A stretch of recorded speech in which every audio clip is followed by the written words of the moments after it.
മശിഹായുടെ മടങ്ങി വരവിന് മുൻപ് വീണ്ടും ഒരിക്കൽ കൂടെ ദൈവസന്നിധിയിൽ കടന്നു വന്ന ദൈവവചനത്തെ കേൾക്കുവാൻ സ്വർഗം നമുക്കിങ്ങനെ ഒരു അവസരം നൽകിയതോർത്ത് നന്ദി നിറഞ്ഞ ഹൃദയത്തോടെ ദൈവത്തെ സ്തുതിക്കുന്നു.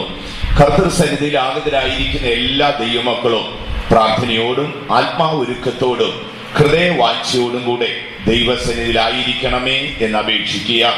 അല്പസമയത്തെ ധ്യാനത്തിനായി നമ്മുടെ ശ്രദ്ധയെ നമുക്ക് ദൈവ വചനത്തിലേക്ക് കൊണ്ടുവരാം. വിശുദ്ധ പൗലോസ് കൊരിന്ത്യർക്ക് എഴുതിയ 1-ാം ലേഖനം 15-ാം അധ്യായത്തിന്റെ 57-ാം വാക്യം വായിച്ചാട്ട്. 1 കൊരിന്ത്യർ 15-ാം അധ്യായത്തിന്റെ 57-ാം വാക്യം. നമ്മുടെ കർത്താവായ യേശുക്രിസ്തു മുഖാന്തരം നമുക്ക് ജയം നൽകുന്ന ദൈവത്തിന് സ്തോത്രം. ദൈവത്തിന്റെ പരിശുദ്ധ നാമം വാഴ്ത്തപ്പെടുമാറാകട്ടെ. ദൈവ നൽകിയ ഈ അനുഗ്രഹിക്കപ്പെട്ട വചനത്തിനായി കൃപാലുവായ ദൈവത്തെ സ്തുതിക്കുന്നു. മുൻപ് പല സാഹചര്യങ്ങളിൽ പല വിശുദ്ധന്മാരിൽ കൂടൊക്കെയും ഈ തിരുവെഴുത്തിന്റെ വചനങ്ങളെയും അതിന്റെ ഉള്ളിൽ ഉൾക്കൊള്ളിച്ചിരിക്കുന്ന ആത്മീയ സത്യങ്ങളെ കുറിച്ചും കേട്ടിട്ടുള്ളവരാണ് ഇവിടെ ഇരിക്കുന്നതിൽ ഏറിയ ഭാഗവും. 1-ാം നൂറ്റാണ്ടിലെ അപ്പോസ്തലന്മാരിൽ അഗ്രഗണ്യനായ വിശുദ്ധ പൗലോസ്ലീഹ തന്റെ ജീവിത യാത്രയിൽ ഒരു നാളിൽ മരണം എന്ന മഹാസർപ്പം തന്റെ വിഷമുള്ളുമായി അവനെ വിഴുങ്ങുവാൻ അടുത്ത് ചെല്ലുമ്പോൾ പൗലോസ്ലീഹ തിരിഞ്ഞു നിന്ന് പറയുന്ന ഒരു വാക്കാണ് നാം ഇപ്പോൾ ഇവിടെ വായിച്ചു കേട്ടത്. ഹേ മരണമേ, നിന്റെ വിഷമുള്ള എവിടെ? ഹേ മരണമേ, നിന്റെ ജയം എവിടെ? മരണത്തിന്റെ ശക്തി തന്നെ വിഴുങ്ങുവാൻ വരുന്ന ആളിൽ താൻ ഇതിനെ തിരികെ നോക്കിക്കൊണ്ട് മരണം ഒരു മഹാസർപ്പമാണെന്നും അതിന്റെ വിഷപ്പല്ലുകൾ വളരെ ബലപ്പെട്ടതാണെന്നും എന്നാൽ യേശു മുഖാന്തരം അതിൽ അവന് ജയമുണ്ടെന്നും പറയുകയാണ്. ഇന്ന് രാത്രിയിൽ കർത്തൃസന്നിധിയിൽ ആഗതരായിരിക്കുന്നവർ അടുത്തും അകലെയുമായിരുന്ന ദൈവവചനം ശ്രവിക്കുന്ന ശ്രോതാക്കളായ ഏവരും നിങ്ങളുടെ അന്തരാത്മാവിൽ ഏറ്റു പറഞ്ഞുകൊണ്ടിരിക്കേണ്ട ഒരു വാക്കാണ്, എന്റെ കർത്താവായ യേശു മുഖാന്തരം ജയം തരുന്ന ദൈവത്തിന് സ്തോത്രം. ഇന്ന് രാത്രിയിൽ നമുക്ക് എല്ലാവർക്കും ആ വചനം ഏറ്റു പറഞ്ഞുകൊണ്ട് ദൈവസന്നിധിയിലായിരിക്കാം. എന്റെ കർത്താവായ യേശു മുഖാന്തരം എനിക്ക് ജയം തരുന്ന ദൈവത്തിന് സ്തോത്രം. 1900 വർഷങ്ങൾക്കപ്പുറം 1-ാം നൂറ്റാണ്ടിന്റെ പ്രാരംഭ നാളുകളിലെ അപ്പോസ്തലന്മാരിൽ ഒരുവനായ പൗലോസ് ആത്മാവിൽ നിറഞ്ഞുകൊണ്ട് അവന്റെ പ്രതിയോഗിയായ മരണത്തെ നോക്കിക്കൊണ്ട് പറഞ്ഞ വാക്ക്, ഈ അന്ത്യകാലത്ത് കുഞ്ഞാടിന്റെ പരിശുദ്ധരണത്താൽ വീണ്ടെടുക്കപ്പെട്ട വിശുദ്ധന്മാരെ നമുക്ക് ഒന്നായി ഏറ്റുപറയാം, എന്റെ കർത്താവായ യേശു മുഖാന്തരം ജയം നൽകുന്ന എന്റെ ദൈവത്തിന് സ്തോത്രം. ദൈവത്തിന് മഹത്വം ഉണ്ടാകട്ടെ.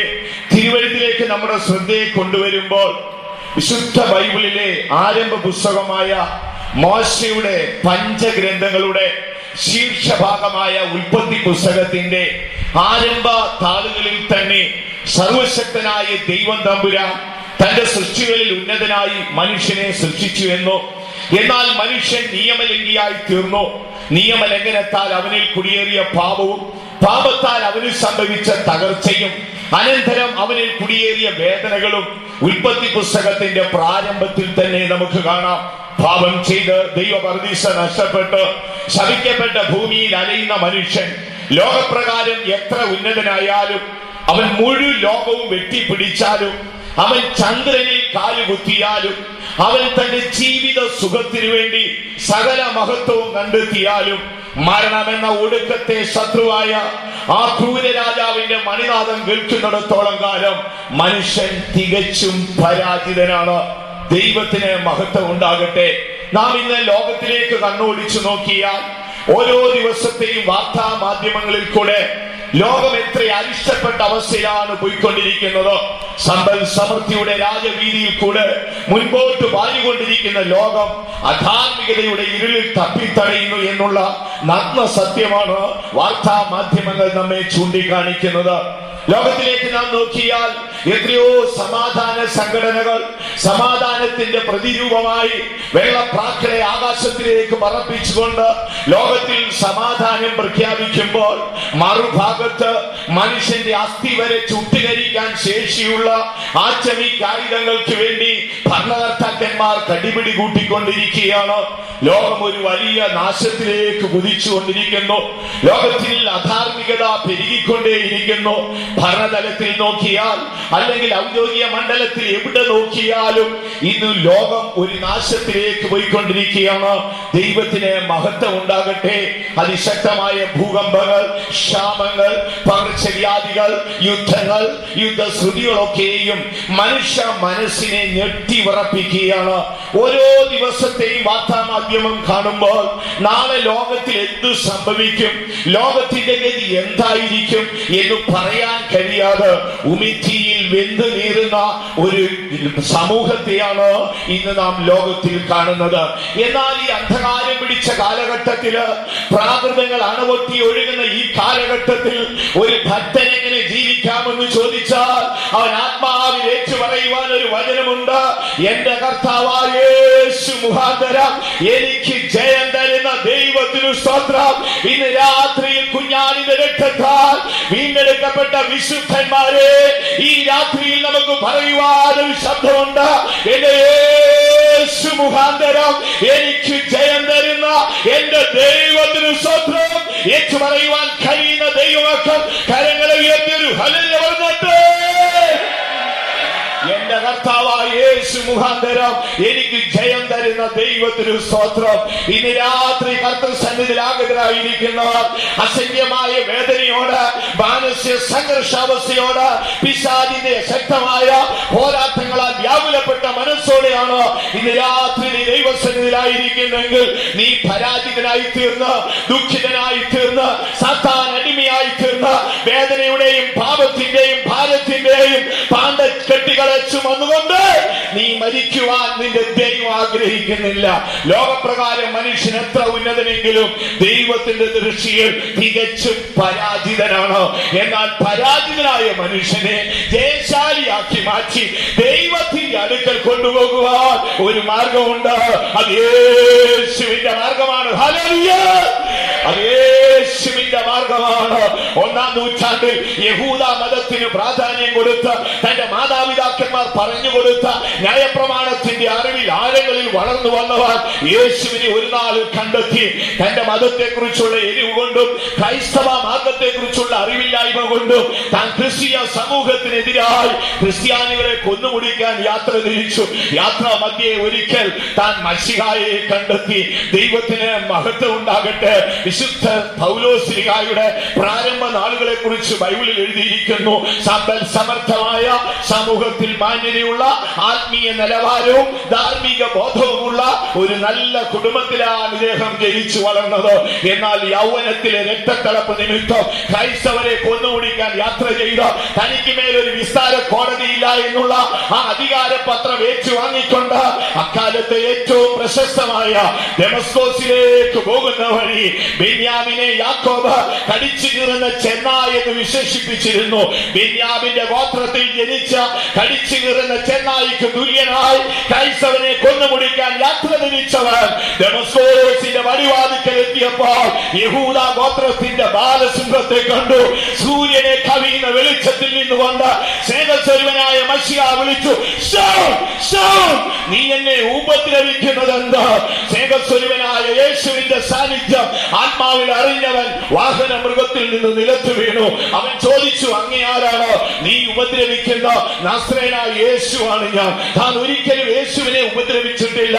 പരിശുദ്ധ രക്തത്താൽ വീണ്ടെടുക്കപ്പെട്ട വിശുദ്ധന്മാർ ക്രിസ്തുവിന്റെ ശരീരമാണെന്നോ അവനെ ഉപദ്രവിക്കുന്നവർ യേശുവിനെ ഉപദ്രവിക്കുന്നു എന്നുള്ള വാക്ക് കേട്ട് അവൻ രക്ഷകന്റെ കാൽക്കൽ സാഷ്ടാംഗം വീണു. ബെന്യാമിൻ ഗോത്രത്തിലെ കടിച്ചു കീറുന്ന ചെന്ന ഗ്രീക്ക് വാക്കിൽ ഏറ്റവും ചെറിയവൻ എന്ന അർത്ഥത്തിൽ വിശുദ്ധ പൗലോസ് അല്ലെ പോൾ എന്ന വാക്കിന് താൻ അർഹനായി. ദീർഘകാലം കർത്താവിന്റെ വേല ചെയ്തു, രാപ്പകൽ അധ്വാനിച്ചു, വ്യാകുലപ്പെട്ട നാളുകൾ ഉണ്ടായി, ഉയർച്ചയും താഴ്ചയും തന്റെ ജീവിതത്തിൽ ഉണ്ടായി. ആ നാളെല്ലാം ഏറ്റു പറഞ്ഞൊരു വാക്കുണ്ട്, യേശു മുഖാന്തരം ജയം തരുന്ന ദൈവത്തിന് സ്തോത്രം. പാപം ചെയ്ത, ദൈവ സാന്നിധ്യം നഷ്ടപ്പെട്ട, ദൈവ തേജസ് നഷ്ടപ്പെട്ട, നഗ്നനും ഭീരുവും പാപഭാരത്തിന്റെ ദാസനും മരണത്തിന് അടിമയുമായി ദൈവത്തെ വിട്ടോടി അകലുന്ന മനുഷ്യൻ ദൈവത്തിങ്കൽ തിരികെ പോകണം, ദൈവ സിംഹാസനത്തിന് അവകാശിയാകണം, ദൈവ തേജസ് അവൻ പ്രാപിക്കണം. പാപത്താൽ ഏദൻ പറുദീസയിൽ എന്തെല്ലാം നഷ്ടപ്പെട്ടു പോയോ അതെല്ലാം യേശു മുഖാന്തരം സ്വർഗ്ഗം നമുക്ക് ദാനം ചെയ്തിരിക്കുന്നു. ഇന്ന് രാത്രി നീതിയുള്ള പിതാവിനെ സ്തുതിക്കാം. നാം അധർമ്മികളായിരിക്കുമ്പോൾ, നാം പാപികളായിരിക്കുമ്പോൾ, നാം ദോഷികളായിരിക്കുമ്പോൾ, നാം ശത്രുക്കളായിരിക്കുമ്പോൾ, നാം കാത്തോലിമായിരിക്കുമ്പോൾ നമ്മെ രക്ഷിക്കുവാൻ നമ്മുടെ കർത്താവ് കാണിച്ച കരുണയുടെ ആഴം അത് എത്രയോ വലുതാണ്. ഇന്ന് രാത്രിയിൽ നമുക്ക് ചിന്തിക്കേണ്ടത് യേശു മുഖാന്തരം വിശുദ്ധന്മാർക്ക് ലഭിക്കുന്ന മഹത്വം എത്ര ഉന്നതമാണ്. വളരെ അകലേറിയ ഈ വിഷയം നമുക്ക് ചുരുങ്ങിയ സമയത്തിനുള്ളിൽ ചിന്തിച്ചു തീർക്കുവാൻ സമയം പോരാ. ആകയാൽ അവയിൽ ചില ഭാഗങ്ങൾ മാത്രം ചുരുക്കമായി ചിന്തിക്കാം. വിശുദ്ധ തിരുവഴുത്തിലേക്ക് കടന്നു വരുമ്പോൾ യേശു മുഖാന്തരം വിശുദ്ധന്മാർക്ക് ലഭിക്കുന്ന അനുഗ്രഹത്തെ നമുക്ക് 4 ഭാഗമായി തിരിച്ചു ചിന്തിക്കാം. യേശുവിന്റെ മഹത്വത്തെ കുറിച്ച് ചിന്തിക്കുമ്പോൾ സർവശക്തനായ ദൈവം തമ്പുരാന്റെ അനാദി നിത്യത തുടങ്ങി ഭാവി നിത്യത വരെയുള്ള സകല പ്രവൃത്തികളിലും യേശുവിനെ കാണാം. വിശുദ്ധ പൗലോസ് കൊലോസ്യർക്ക് ലേഖനം എഴുതിയപ്പോൾ പറയുന്നു, സകലതും അവൻ മുഖാന്തരമാണ് സൃഷ്ടിച്ചത്, സൃഷ്ടികളൊന്നും അവനെ കൂടാതെയില്ല. സ്വർഗത്തിലെ ദൂതഗണങ്ങൾ, ആകാശത്തിലെ നക്ഷത്രങ്ങൾ, ആകാശപ്പരപ്പിൽ പറക്കുന്ന പക്ഷികൾ, മഹാസമുദ്രത്തിലെ മത്സ്യങ്ങൾ, വനത്തിൽ ഓടി മറയുന്ന മൃഗങ്ങൾ, മനോഹര രൂപിയായ മനുഷ്യൻ, എല്ലാ സൃഷ്ടികൾക്കും മുഖാന്തരം വിശുദ്ധ പൗലോസ് പറയുന്നത് യേശുവാണെന്നാണ്. അവൻ മുഖാന്തരം അവനായി സകലതും സൃഷ്ടിക്കപ്പെട്ടു. സൃഷ്ടികളൊന്നും അവനെ കൂടാതെ ആയിരുന്നില്ല. ആകയാൽ സൃഷ്ടി തുടങ്ങി അനന്തനിത്യതയിലെ ന്യായവിധി വരെ യേശു മുഖാന്തരമാണ്. വിശുദ്ധ പൗലോസ് തന്റെ പ്രഭാഷണ വേളയിൽ പറയുന്ന ഒരു വാക്ക് നമുക്ക് കാണാം. അപ്പോസ്തല പ്രവൃത്തിയിലേക്ക് വരുമ്പോൾ അവിടെ 17:31 വാക്യത്തിൽ പൗലോസ് പറയുന്നു, ദൈവം നിയോഗിച്ച പുരുഷൻ മുഖാന്തരം മരിച്ചവരെ ന്യായം വിധിക്കും. അങ്ങനെയാണെങ്കിൽ സൃഷ്ടി തുടങ്ങി അനന്ത നിത്യതയിലെ ന്യായവിധി വരെ യേശു മുഖാന്തരമാണ്. അവനെ കൂടാതെ യാതൊന്നുമില്ല, അവനിൽ കൂടെ അല്ലാതെ ഭൂമിയിൽ ഒന്നുമില്ല. സൃഷ്ടി മുതൽ അനന്ത നിത്യതയുടെ ന്യായവിധി വരെ യേശുവിലാണ് കാണുന്നത്. യോഹന്നാന്റെ സുവിശേഷം 1-ാം അധ്യായത്തിന്റെ 3-ാം വാക്യത്തിലും കൊലോസ്യ ലേഖനം 1-ാം അധ്യായത്തിന്റെ 16-ാം വാക്യത്തിലും പൗലോസ്ലീഹ പറയുന്നു, അവൻ മുഖാന്തരമാണ് സകലതും സൃഷ്ടിക്കപ്പെട്ടത്. വീണ്ടും നാം വായിച്ചല്ലോ, നിത്യതയിലെ ദൈവസിംഹാസനത്തിൽ മരിച്ച മനുഷ്യന്റെ ആത്മാക്കളെ ന്യായം വിധിക്കുമ്പോഴും അവൻ മുഖാന്തരമാണ്. ദൈവം നിയോഗിച്ച പുരുഷൻ മുഖാന്തരം മരിച്ചവരെ ന്യായം വിധിക്കും. ആകയാൽ യേശു മുഖാന്തരം എന്ന് ബൈബിൾ ഉച്ചരിക്കുന്ന ചില ഭാഗങ്ങൾ നമുക്ക് ചുരുക്കമായി ചിന്തിക്കാം. യേശു മുഖാന്തരം നമുക്ക് എന്ത് ലഭിക്കും? ശുദ്ധ ബൈബിൾ ഇങ്ങനെയാണ് പറയുന്നത്, കർത്താവായ യേശു മുഖാന്തരം സ്വർഗത്തിലെ സകല ആത്മീയ അനുഗ്രഹവും മാനവരാശിക്ക് ലഭിച്ചു. ഞാൻ പറഞ്ഞല്ലോ, ഈ ഭാഗങ്ങളെ നമുക്ക് 4 ഭാഗമായി തിരിച്ചു പഠിക്കാം. 1 ദൈവവുമായിട്ടുള്ള ബന്ധം, 2 ഈ ലോകത്തിലെ ജീവിതയാത്ര, 3 മനുഷ്യൻ ചെയ്യുന്ന നന്മ പ്രവൃത്തി, 4 മരണാനന്തരമുള്ള നിത്യത. ഈ 4 വശങ്ങൾക്കും യേശുവാണ് മുഖാന്തരം.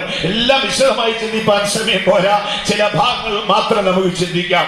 1-ാം ഭാഗത്തേക്ക് കടന്നു വരുമ്പോൾ യേശു മുഖാന്തരം വിശുദ്ധന്മാരെ നമുക്ക് ലഭിച്ച മഹത്വം അത് ദത്തെടുപ്പാണ്. എഫേസ്യർക്ക് പൗലോസ് ലേഖനം എഴുതുമ്പോൾ എഫേസ്യ ലേഖനം 1-ാം അധ്യായത്തിന്റെ 6-ാം വാക്യത്തിൽ പൗലോസ് പറയുന്നു, അവൻ മുഖാന്തരം പിതാവായ ദൈവം നമ്മെ ദത്തെടുത്തു. വായിച്ചാട്ട്, യേശുക്രിസ്തു മുഖാന്തരം. ബൈബിൾ ഉള്ളവർ അതൊന്ന് മാർക്ക് ചെയ്തോളണമേ. മുഖാന്തരം എന്ന് എഴുതിയിരിക്കുകയാണ്. യേശു ക്രിസ്തു മുഖാന്തരം കൃപായിക വിശുദ്ധന്മാരെ നമുക്ക് ലഭിച്ച മഹത്വത്തിന്റെ 1-ാമത്തെ കണ്ണി എന്തെന്നറിയാമോ? നമ്മെ ദത്തെടുത്തു. അയോഗ്യനായ നമ്മെ യോഗ്യനാക്കി തീർത്തിട്ട് തമ്പുരാൻ അവകാശമായതിനൊക്കെയും നമ്മെ അവകാശിയാക്കി തീർത്തത് നമ്മുടെ യേശു മുഖാന്തരമാണ്. യേശു മുഖാന്തരം സ്വർഗം നമ്മെ ദത്തെടുത്തു. ദൈവത്തിന് മഹത്വം ഉണ്ടാകട്ടെ. ഈ ദത്തെടുപ്പ് എന്നുള്ള മലയാള ഭാഷ നോക്കിയാൽ നല്ല മനോഹരമായ ഭാഷയാണ്.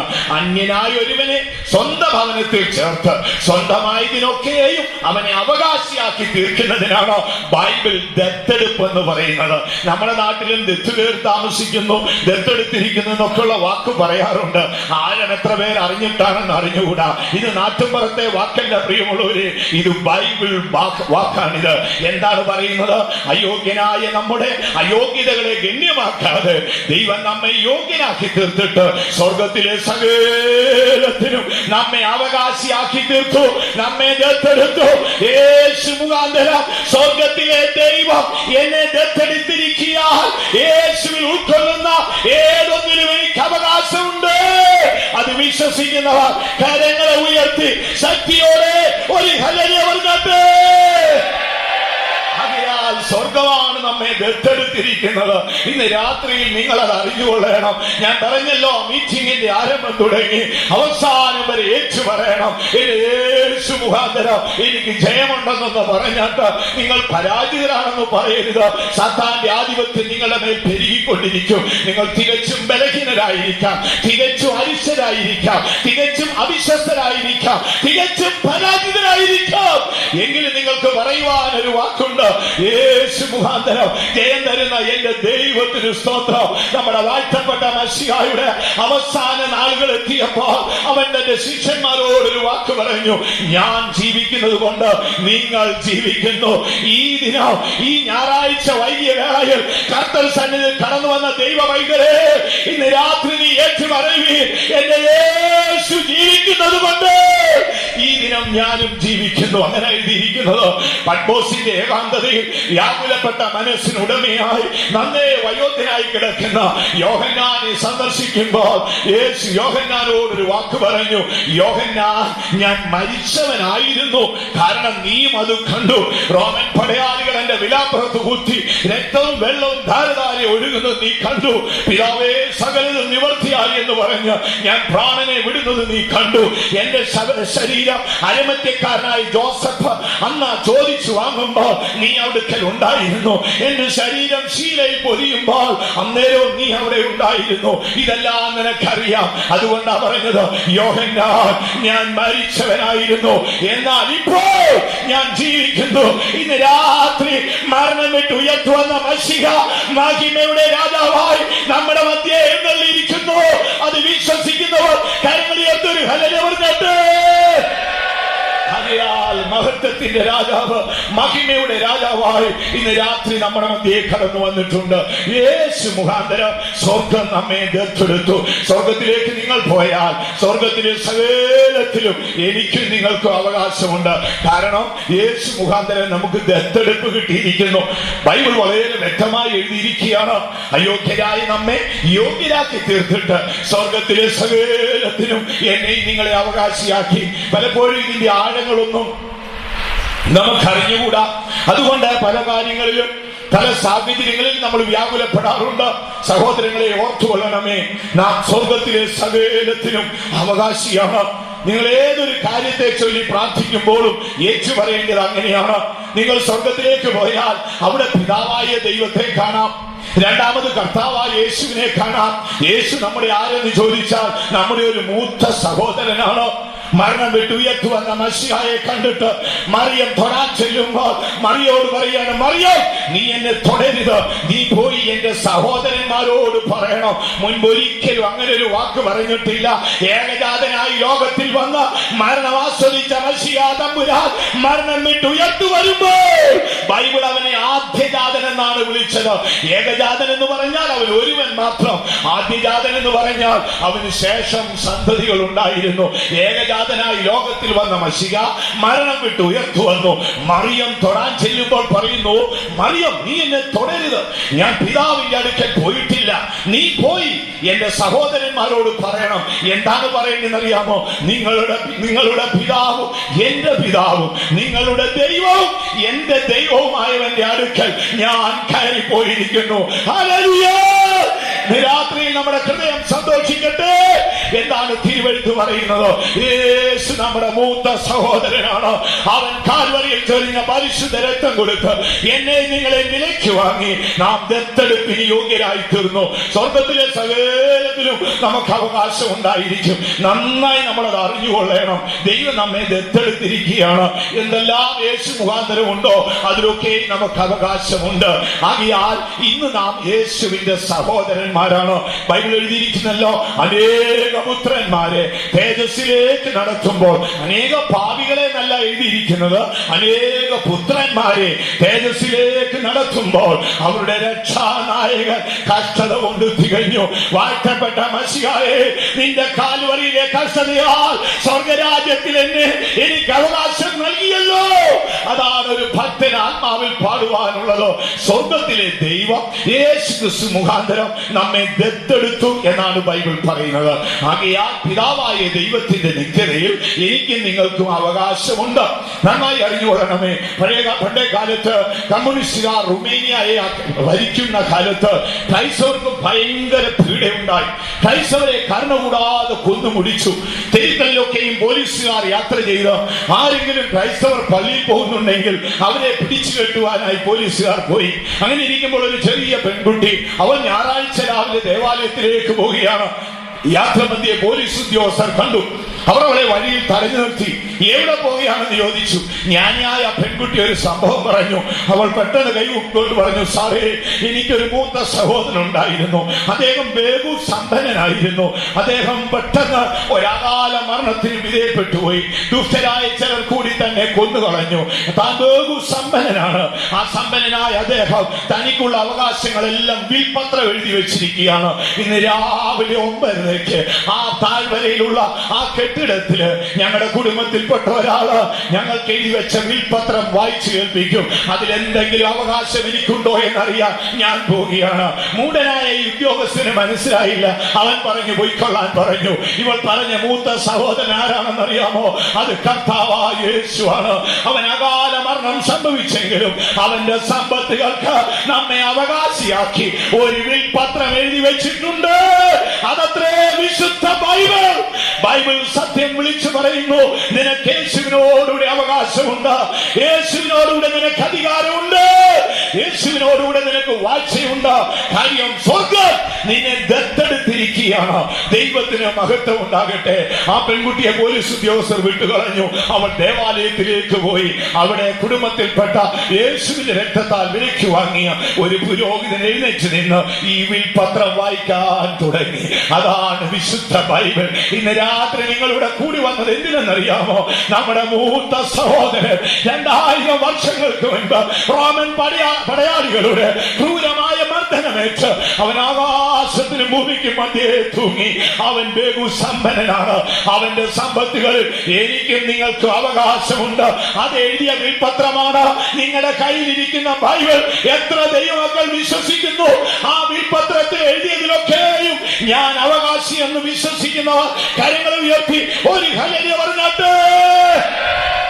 ആകയാൽ സ്വർഗം നമ്മെ ദത്തെടുത്തു. പ്രിയമുള്ളവരെ, വീണ്ടും തിരുവെഴുത്തിലേക്ക് കടന്നു വരുമ്പോൾ വിശുദ്ധ ബൈബിൾ പറയുന്നു, യേശു മുഖാന്തരം നമുക്ക് പിതാവിന്റെ അടുക്കൽ കയറി പോകാം.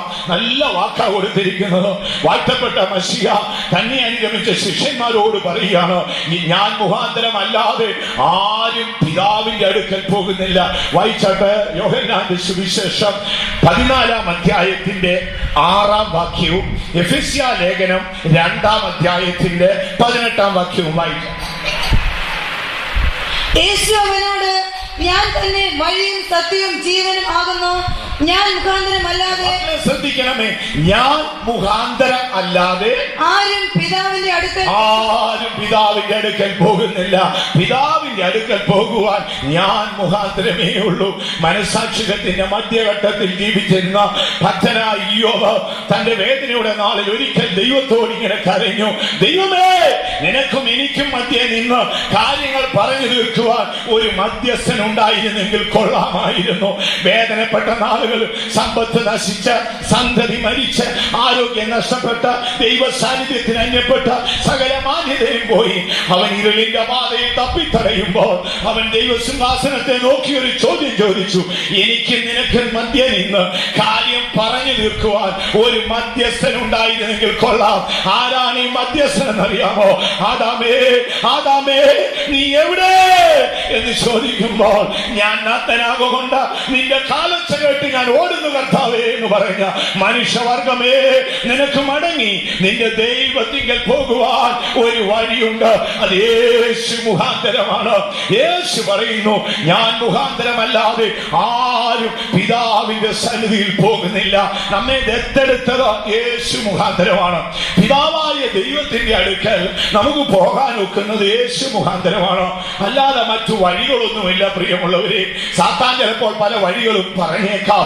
ഒരേ ഒരു വഴിയേ ഉള്ളൂ, അത് ജീവന്റെ വഴിയാണ്. 2000 വർഷങ്ങൾക്ക് മുൻപ് കാൽവറിയിൽ തന്റെ ദേഹം എന്ന തിരശീല ചീന്തിക്കൊണ്ട് ഒരു ജീവന്റെ പുതുവഴി തുറന്നു. ഈ വഴി എവിടേക്കെന്നറിയാമോ? ഒന്നാമത് ദൈവത്തിലേക്ക്, രണ്ടാമത് ദൈവ നഗരമായ യെരൂശലേമിലേക്ക്, മൂന്നാമത് ജീവവൃക്ഷത്തിലേക്കുള്ള വഴി സ്വർഗം നമുക്ക് തുറന്നു തന്നു. യേശു പറയുന്നു, എന്നിൽ കൂടെ അല്ലാതെ ആരും പിതാവിന്റെ അടുക്കൽ കയറി പോകുന്നില്ല. ആകയാൽ യേശു മുഖാന്തരമേ നമുക്ക് അവിടേക്ക് പോകുവാൻ കഴിയുള്ളൂ. നമ്മുടെ കർത്താവായ യേശു അതിന് മധ്യസ്ഥനായി നിൽക്കുന്നു. യാക്കോബ് ഒരിക്കൽ തന്റെ അപ്പന്റെ വീട് വിട്ട് ജീവരക്ഷാർത്ഥം അന്യദേശത്ത് ഓടിപ്പോകുന്നു. അർദ്ധരാത്രിയുടെ സമയമായി, ശാരീരിക ക്ഷീണം കഠിനമായി ബാധിച്ചു. താനൊരു കല്ലെടുത്ത് തലേണയായി വെച്ചു. രാത്രിയിൽ കഠിന നിദ്രയ്ക്ക് വിധേയപ്പെട്ടു. അർദ്ധരാത്രിയുടെ നാഴികയിൽ താനൊരു ദർശനം കണ്ടു. ദർശനത്തിൽ അമ്പരന്നു പോയി. അത് മറ്റൊന്നുമല്ല, സ്വർഗത്തിൽ നിന്നൊരു ഗോവേണി ഭൂമിയിലേക്ക് വന്നിരിക്കുന്നു. പരാജിതനായ മനുഷ്യൻ ചവിട്ടി ചവിട്ടി ദൈവസിംഹാസനത്തിൽ ചെല്ലാനുള്ള ഒരു ഗോവേണി. എന്തൊരു അത്ഭുതമായ ദർശനമാണ്! നന്നേ ക്ഷീണിതനായ യാക്കോബ് തലയണയായി ഒരു കല്ലെടുത്ത് വെച്ച് അദ്ദേഹം ഇങ്ങനെ ഉറങ്ങിയാണ്. ഗാഢ നിദ്രയിലേക്ക് കണ്ടുപോകുന്നു. പെട്ടെന്നൊരു ദർശനം കാണുകയാണ്. സ്വർഗത്തിൽ നിന്നൊരു ഗോവേണി ഭൂമിയിലേക്ക്. എന്തിന്? കയറുവാനും ഇറങ്ങുവാനും. ദൂതന്മാർ കയറുന്നു, ഇറങ്ങുന്നു. ആ ഗോവേണി ഭൂമിയിലേക്ക് വന്നു. യാക്കോബ് കണ്ടു, ആരാണ് ഈ ഗോവേണി? പാപം ചെയ്ത ദൈവത്തെ വിട്ടകന്നു പോയ മനുഷ്യന് മടങ്ങി പോകുവാൻ ഒരു ഗോവേണിയുണ്ട്. യാക്കോബേ, നീ ഇന്ന് ദുഃഖിതനും ക്ഷീണിതനും പരാജിതനുമാണെങ്കിലും നിന്റെ വംശത്തിൽ നിന്ന് മാനവരാശിക്ക് മടങ്ങി ദൈവത്തിങ്കൽ പോകുവാൻ ഒരു ഗോവേണി സ്ഥാപിക്കപ്പെടുമെന്ന് യാക്കോബ് കണ്ടു. യാക്കോബ് ചാടി എഴുന്നേറ്റു. രാവിലെ എഴുന്നേറ്റ് തലണയായി വെച്ചിരുന്ന കല്ലങ്ങ് നാട്ടി അതിന്റെ ചുവട്ടിൽ എണ്ണയൊഴിച്ച് കത്തിച്ചു. എന്നിട്ട് പറഞ്ഞു, യഹോവയുടെ ആലയം. ബൈബിളിൽ ആദ്യം ദേവാലയം എന്ന് പറഞ്ഞത് ഇദ്ദേഹമാണ്. അതുകൊണ്ടാണ് തന്നെ യെശൂരിന്റെ ദൈവം എന്ന് വിളിച്ചിരിക്കുന്നത്. യെശൂരിന്റെ ദൈവം മേഘം ചായ്ച്ചു നിന്നെ സഹായിക്കാൻ വരുമെന്ന് പറഞ്ഞത്, ആദ്യമായി ദേവാലയം എന്ന് വാക്ക് പറഞ്ഞത് ഈ യാക്കോബാണ്. യാക്കോബ് പറഞ്ഞു, ഇത് ദൈവത്തിന്റെ ആലയത്തിന്റെ വാതിൽ, സ്വർഗത്തിന്റെ വാതിൽ. ഞാനോ ഇതറിഞ്ഞില്ല. സ്വർഗത്തിൽ നിന്നൊരു ഗോവേണി ഭൂമിയിൽ ഇരിക്കുന്നു. എന്തിന്? പാപം ചെയ്ത മനുഷ്യൻ പാപത്തെ വിട്ട് സ്റ്റെപ്പ് ബൈ സ്റ്റെപ്പ് ആയി ചവിട്ടി കയറിയാൽ അവന് ദൈവ സിംഹാസനത്തിൽ ചെല്ലാം, ദൈവ നഗരത്തിൽ ചെല്ലാം, ജീവവൃക്ഷത്തിങ്കൽ ചെല്ലാം, ദൈവ തേജസ്സിൽ പോകാം. എന്താണ് യേശു പറയുന്നത്? ഞാൻ മുഖാന്തരം അല്ലാതെ ആരും പിതാവിന്റെ അടുക്കൽ പോകുന്നില്ല. യേശു മുഖാന്തരം ഒന്നേ നമ്മെ ദത്തെടുത്തു. സ്വർഗത്തിലുള്ളതിനൊക്കെ നമുക്ക് അവകാശം തന്നു. എല്ലാ ദൈവമക്കളും അത് വിശ്വസിക്കണം. നിങ്ങൾ പ്രാർത്ഥിക്കുമ്പോഴൊക്കെ സാത്താനോട് ഇതൊന്ന് പറയാമോ? അവൻ വാലും ചൂട്ടിക്കൊണ്ട് ഓടിക്കളയും. ഇത് അറിയത്തില്ലെങ്കിൽ പിശാച് നമ്മളെ ഇട്ട് വട്ടം കറക്കും. സാത്താനെ, നീ ഈ കാര്യത്തിൽ ഇടപെടണ്ട, ഞാനും എന്റെ ദൈവവും കൂടെ തീർത്തോളാമെന്ന് നീ ദൈവത്തിൽ ആശ്രയിച്ചെന്ന് പറയാമോ? അതുകൊണ്ടാണ് യാക്കോബ് എഴുതിയത് 2 കാര്യം. ദൈവത്തിന് കീഴടങ്ങുവിൻ, പിശാചിനോട് എതിർത്ത് നിൽക്കും. ദൈവത്തിന് കീഴടങ്ങി നിന്നോണ്ട് വേണം പിശാചിനോട് എതിർക്കാൻ. അല്ലെങ്കിൽ എന്ത് ചെയ്യുന്നറിയാമോ? എതിർത്ത് നിൽക്കുന്ന ഒടുവിൽ പിശാചിന്റെ അധീനതയിൽ പോകും. ബൈബിൾ എഴുതിയിരിക്കുക, ദൈവത്തിന് കീഴടങ്ങുവിൻ, പിശാചിനോട് എതിർത്ത് നിൽപ്പിൻ, എന്നാൽ അവൻ നിങ്ങളെ വിട്ട് ഓടിപ്പോകും. മറ്റൊരു യോഗ്യതയും പറഞ്ഞിട്ടില്ല. യോഗ്യത ഇതാണ്, ദൈവത്തിന് കീഴടങ്ങണം, പിശാചിനോട് എതിർത്ത് നിൽക്കണം. ആകയാൽ സ്വർഗത്തിലേക്കുള്ള അല്ലെങ്കിൽ പിതാവിലേക്കുള്ള ദൈവനഗരമായ യെരൂശലേമിലേക്കുള്ള ദൈവ തേജസ്സിന്റെ പൂർണ്ണതയിലേക്കുള്ള മുഖാന്തരം യേശുവാണ്. യേശുക്രിസ്തുവിൽ കൂടെ അല്ലാതെ ഒരു മനുഷ്യന് നിത്യതയിൽ പോയി ചേരാൻ സാധ്യമല്ല. ലോകത്തിൽ നിരന്തരമായ എത്രയോ മതങ്ങളും മതഗ്രന്ഥങ്ങളും മത നേതാക്കന്മാരും ഓരോ മതത്തിന്റെ തത്വങ്ങളും ഉപദേശങ്ങളും ഒക്കെ ഉണ്ട്. എന്നാൽ അവർ ആർക്കും ഇങ്ങനൊരു വാക്ക് പറയാൻ കഴിഞ്ഞിട്ടില്ല. 2000 വർഷമായി മാനവരാശിയുടെ മനസ്സിൽ ഉണർന്നു നിന്ന് പറയുന്ന ഒരു വാക്കാണ്, എന്നിൽ കൂടെ അല്ലാതെ ആരും പിതാവിന്റെ അടുക്കൽ കയറി പോകുന്നില്ല. ആദാം നീ എവിടെ എന്ന് ചോദിച്ച ശബ്ദത്തിന് ആദാം മടങ്ങി ദൈവത്തിങ്കൽ തിരികെ പോകണമെങ്കിൽ മധ്യസ്ഥനായി ഒരു ഗോവേണിയായി നമ്മുടെ കർത്താവായ യേശു നിൽക്കുകയാണ്. ദൈവത്തിന് മഹത്വം ഉണ്ടാകട്ടെ. ഈജിപ്തിന്റെ അടിമത്തത്തിൽ നിന്ന് കുഞ്ഞാടിന്റെ നിണത്താൽ രക്ഷ പ്രാപിച്ച് ആഴമേറിയ ചെങ്കടൽ കടന്ന് വിലയും കൊയ്ത്തുമില്ലാത്ത മരുഭൂമിയിൽ ഇങ്ങനെ യാത്ര ചെയ്ത മോശ തന്റെ സഹോദരൻ മരിക്കുമ്പോൾ ഹൃദയം തകർന്നുപോയി. യാത്രമധ്യേ സഹോദരൻ മരിച്ചു. അധികം വൈകും മുമ്പ് താനും മരിക്കേണ്ടി വരും. അപ്പോഴാണ് 90-ാം സങ്കീർത്തനത്തിന്റെ വരികൾ എഴുതിയത്. അതിൽ വേദനപ്പെട്ട ഒരു വാക്കുണ്ട്, യഹോവേ മടങ്ങി വരണമേ, എത്രത്തോളം താമസം. യഹോവേ മടങ്ങി വരണമേ, എത്രത്തോളം താമസം. മടങ്ങി വരണമേ അല്ലെ തിരികെ വരണമേ എന്ന് പറയുമ്പോൾ അതിന്റെ അർത്ഥം ഒരിക്കൽ ഇവിടെ ഉണ്ടായിരുന്നു, ഇവിടെ നിന്ന് പോയിരിക്കുന്നു, ഇനി ഇങ്ങ് തിരികെ വരണമേ. അങ്ങനെയല്ലേ പറയുന്നത്? യഹോവേ മടങ്ങി വരണമേ, എത്രത്തോളം താമസം. മനുഷ്യാവതാരം എടുക്കുന്നതിന് 1500 വർഷങ്ങൾക്ക് മുൻപ് മോവാബിന്റെ സമഭൂമിയിൽ നിന്നുകൊണ്ട് ഏതോ പർവ്വതത്തിൽ തന്റെ സഹോദരൻ മരിക്കുമ്പോൾ മോശ ദൈവത്തോട് പറഞ്ഞു, ദൈവമേ മടങ്ങി വരണമേ, എത്രത്തോളം താമസം. വീണ്ടും ദാവീദ് ഒരിക്കൽ 119-ാം സങ്കീർത്തനത്തിന്റെ 176-ാം വാക്യത്തില് അവൻ ഇങ്ങനെ പറയുന്നു, കാണാതെ പോയ ആടിനെ പോലെ ഞാൻ തെറ്റിപ്പോയി, അടിയനെ അന്വേഷിച്ചു വരണമേ. ഒന്ന് വായിക്കാമോ? കാണാതെ പോയ ആടുപോലെ ഞാൻ തെറ്റിപ്പോയിരിക്കുന്നു. കാണാതെ പോയ ആടുപോലെ ഞാൻ തെറ്റിപ്പോയിരിക്കുന്നു. അടുത്തത്, അടിയനെ അന്വേഷിക്കണമേ. ദൈവത്തിന് മഹത്വം ഉണ്ടാകട്ടെ. അടിയനെ അന്വേഷിക്കണമേ എന്ന് ദാവീദ് പ്രാർത്ഥിക്കുമ്പോൾ മടങ്ങി വരണമേ എന്ന് മോശ പ്രാർത്ഥിച്ചിരുന്നു. ആകിയാൽ കാലസമ്പൂർണ്ണതയിൽ യാക്കോബ് കണ്ട ദർശനമായ ഗോവേണി ഭൂമിയിൽ സ്ഥാപിക്കപ്പെട്ടു. സ്വർഗസിംഹാസനത്തിൽ നിന്ന് ഒരു ശബ്ദം കേൾക്കുന്നു, സകല ഭൂസീമ വാസികളുമായുള്ളവരെ നിങ്ങൾ എങ്കിലേക്ക് തിരിഞ്ഞ് നിങ്ങൾ രക്ഷ പ്രാപിച്ചുകൊള്ളുവീൻ. യാക്കോബ് കണ്ട സ്വർഗീയ ദർശനം മശിഹായിൽ കൂടെ ഭൂമിയിൽ നിവർത്തിച്ചു. യേശു മുഖാന്തരം നമുക്ക് പിതാവിന്റെ അടുക്കൽ തിരികെ പോകാം. വീണ്ടും തിരുവഴുത്തിലേക്ക് ശ്രദ്ധ കൊണ്ടുവരുമ്പോൾ ആ ഒന്നാം ഭാഗത്തിന്റെ മൂന്നാം അവസ്ഥയിലേക്ക് നമുക്ക് കടന്നു വരാം. ഞാൻ പറഞ്ഞല്ലോ, ഇത് 4 ഭാഗമായിട്ട് തിരിച്ചിരിക്കുകയാണ്. അതിൽ 3-ാം ഭാഗം സമാധാനം നമുക്ക് ലഭിച്ചത് യേശു മുഖാന്തരമാണ്. നമ്മുടെ സമാധാനം, ലോകത്തിൽ ഇന്ന് പല സമാധാനത്തിന്റെ രീതികൾ കാര്യങ്ങളൊക്കെ ഉണ്ടെങ്കിലും മനുഷ്യന് യഥാർത്ഥ സമാധാനം കിട്ടണം. സമാധാനം കിട്ടണമെങ്കിൽ പാപമോചനം പ്രാപിക്കണം. ഹൃദയത്തിൽ പാപം വാഴുന്നിടത്തോളം കാലം ഒന്നും സമാധാനം കിട്ടത്തില്ല. ഭൗമ്യമായ സമാധാനം എന്ന് പറയുന്നത് നമ്മുടെ അസ്ഥികളെല്ലാം ഒടിഞ്ഞ് ചിതറിയിരിക്കുമ്പോൾ നാം ഒരു ഹോസ്പിറ്റലിൽ കൊണ്ടുപോയാൽ, ഏതെങ്കിലും ഒരു ലോക്കൽ ഹോസ്പിറ്റലാണെങ്കിൽ ചെന്ന ഉടനെ പ്ലാസ്റ്റർ അങ്ങ് ചുറ്റും, അതിന്റെ ഉള്ളിൽ അസ്ഥിയെല്ലാം ഒടിഞ്ഞ് ചെളിയും കയറി ദുർഗന്ധം ഭവിക്കുന്ന അവസ്ഥയാണ്. ആ ചുറ്റുന്ന അല്ലെങ്കിൽ ആ നൽകുന്ന സംരക്ഷണം ഇതിനെ കൂടുതൽ ചീഞ്ഞ് ഹീനമാക്കത്തേ ഉള്ളൂ. എന്നാൽ ഒരു പാവി യേശുവിന്റെ അടുക്കൽ ചെന്നാൽ അവന് സമാധാനം കിട്ടും. വിശുദ്ധ പൗലോസ് കൊലോസ്യർക്ക് ലേഖനം എഴുതുമ്പോൾ 1-ാം അധ്യായത്തിന്റെ 20-ാം വാക്യത്തിൽ പറയുന്നു, അവൻ ക്രൂശിൽ ചൊരിഞ്ഞ രക്തം കൊണ്ട് അവൻ സമാധാനം ഉണ്ടാക്കി. വായിച്ചാട്ട്, അവൻ ക്രൂശിൽ ചൊരിഞ്ഞ രക്തം കൊണ്ട് അവൻ മുഖാന്തരം സമാധാനം ഉണ്ടാക്കി. യേശു മുഖാന്തരം എന്നുള്ളതാണ് നമ്മുടെ ചിന്താ വിഷയം. യേശു മുഖാന്തരം സ്വർഗം നമ്മെ ദത്തെടുത്തു. യേശു മുഖാന്തരം പിതാവിലേക്കുള്ള വഴി തുറന്നു കിട്ടി. യേശു മുഖാന്തരം എനിക്ക് നിങ്ങൾക്കും സമാധാനം കിട്ടി. നമ്മുടെ സമാധാനം എവിടെ നിന്ന് കിട്ടിയെന്നാണ് അറിയാമോ? യേശുവിൽ നിന്നാണ്. ബാങ്ക് അക്കൗണ്ട് ഉള്ളത് കൊണ്ടോ, മനോഹരമായ ഒരു കെട്ടിടം ഉള്ളത് കൊണ്ടോ, അല്ലെങ്കിൽ ഏറ്റവും ആർഭാടമുള്ള ഒരു വാഹനമുള്ളത് കൊണ്ടോ, വലിയൊരു എസ്റ്റേറ്റ് ഉള്ളത് കൊണ്ടോ കിട്ടിയ സമാധാനമല്ല. പാപത്തിന്റെ കറകൾ ഹൃദയത്തിൽ ആണ്ട് പിടിച്ചു കിടന്നപ്പോൾ ദൈവത്തിന്റെ നീതിയും ദൈവത്തിന്റെ വിശ്വസ്തതയും നമ്മുടെ പാപം ക്ഷമിച്ച നാളിൽ സ്വർഗത്തിൽ നിന്ന് ചൊരിഞ്ഞ ആ മശിഹായുടെ പരിശുദ്ധ രക്തം നമ്മുടെ പാപക്കറകളെ കഴുകിക്കളഞ്ഞു. ദൈവത്തിന് മഹത്വം ഉണ്ടാകട്ടെ.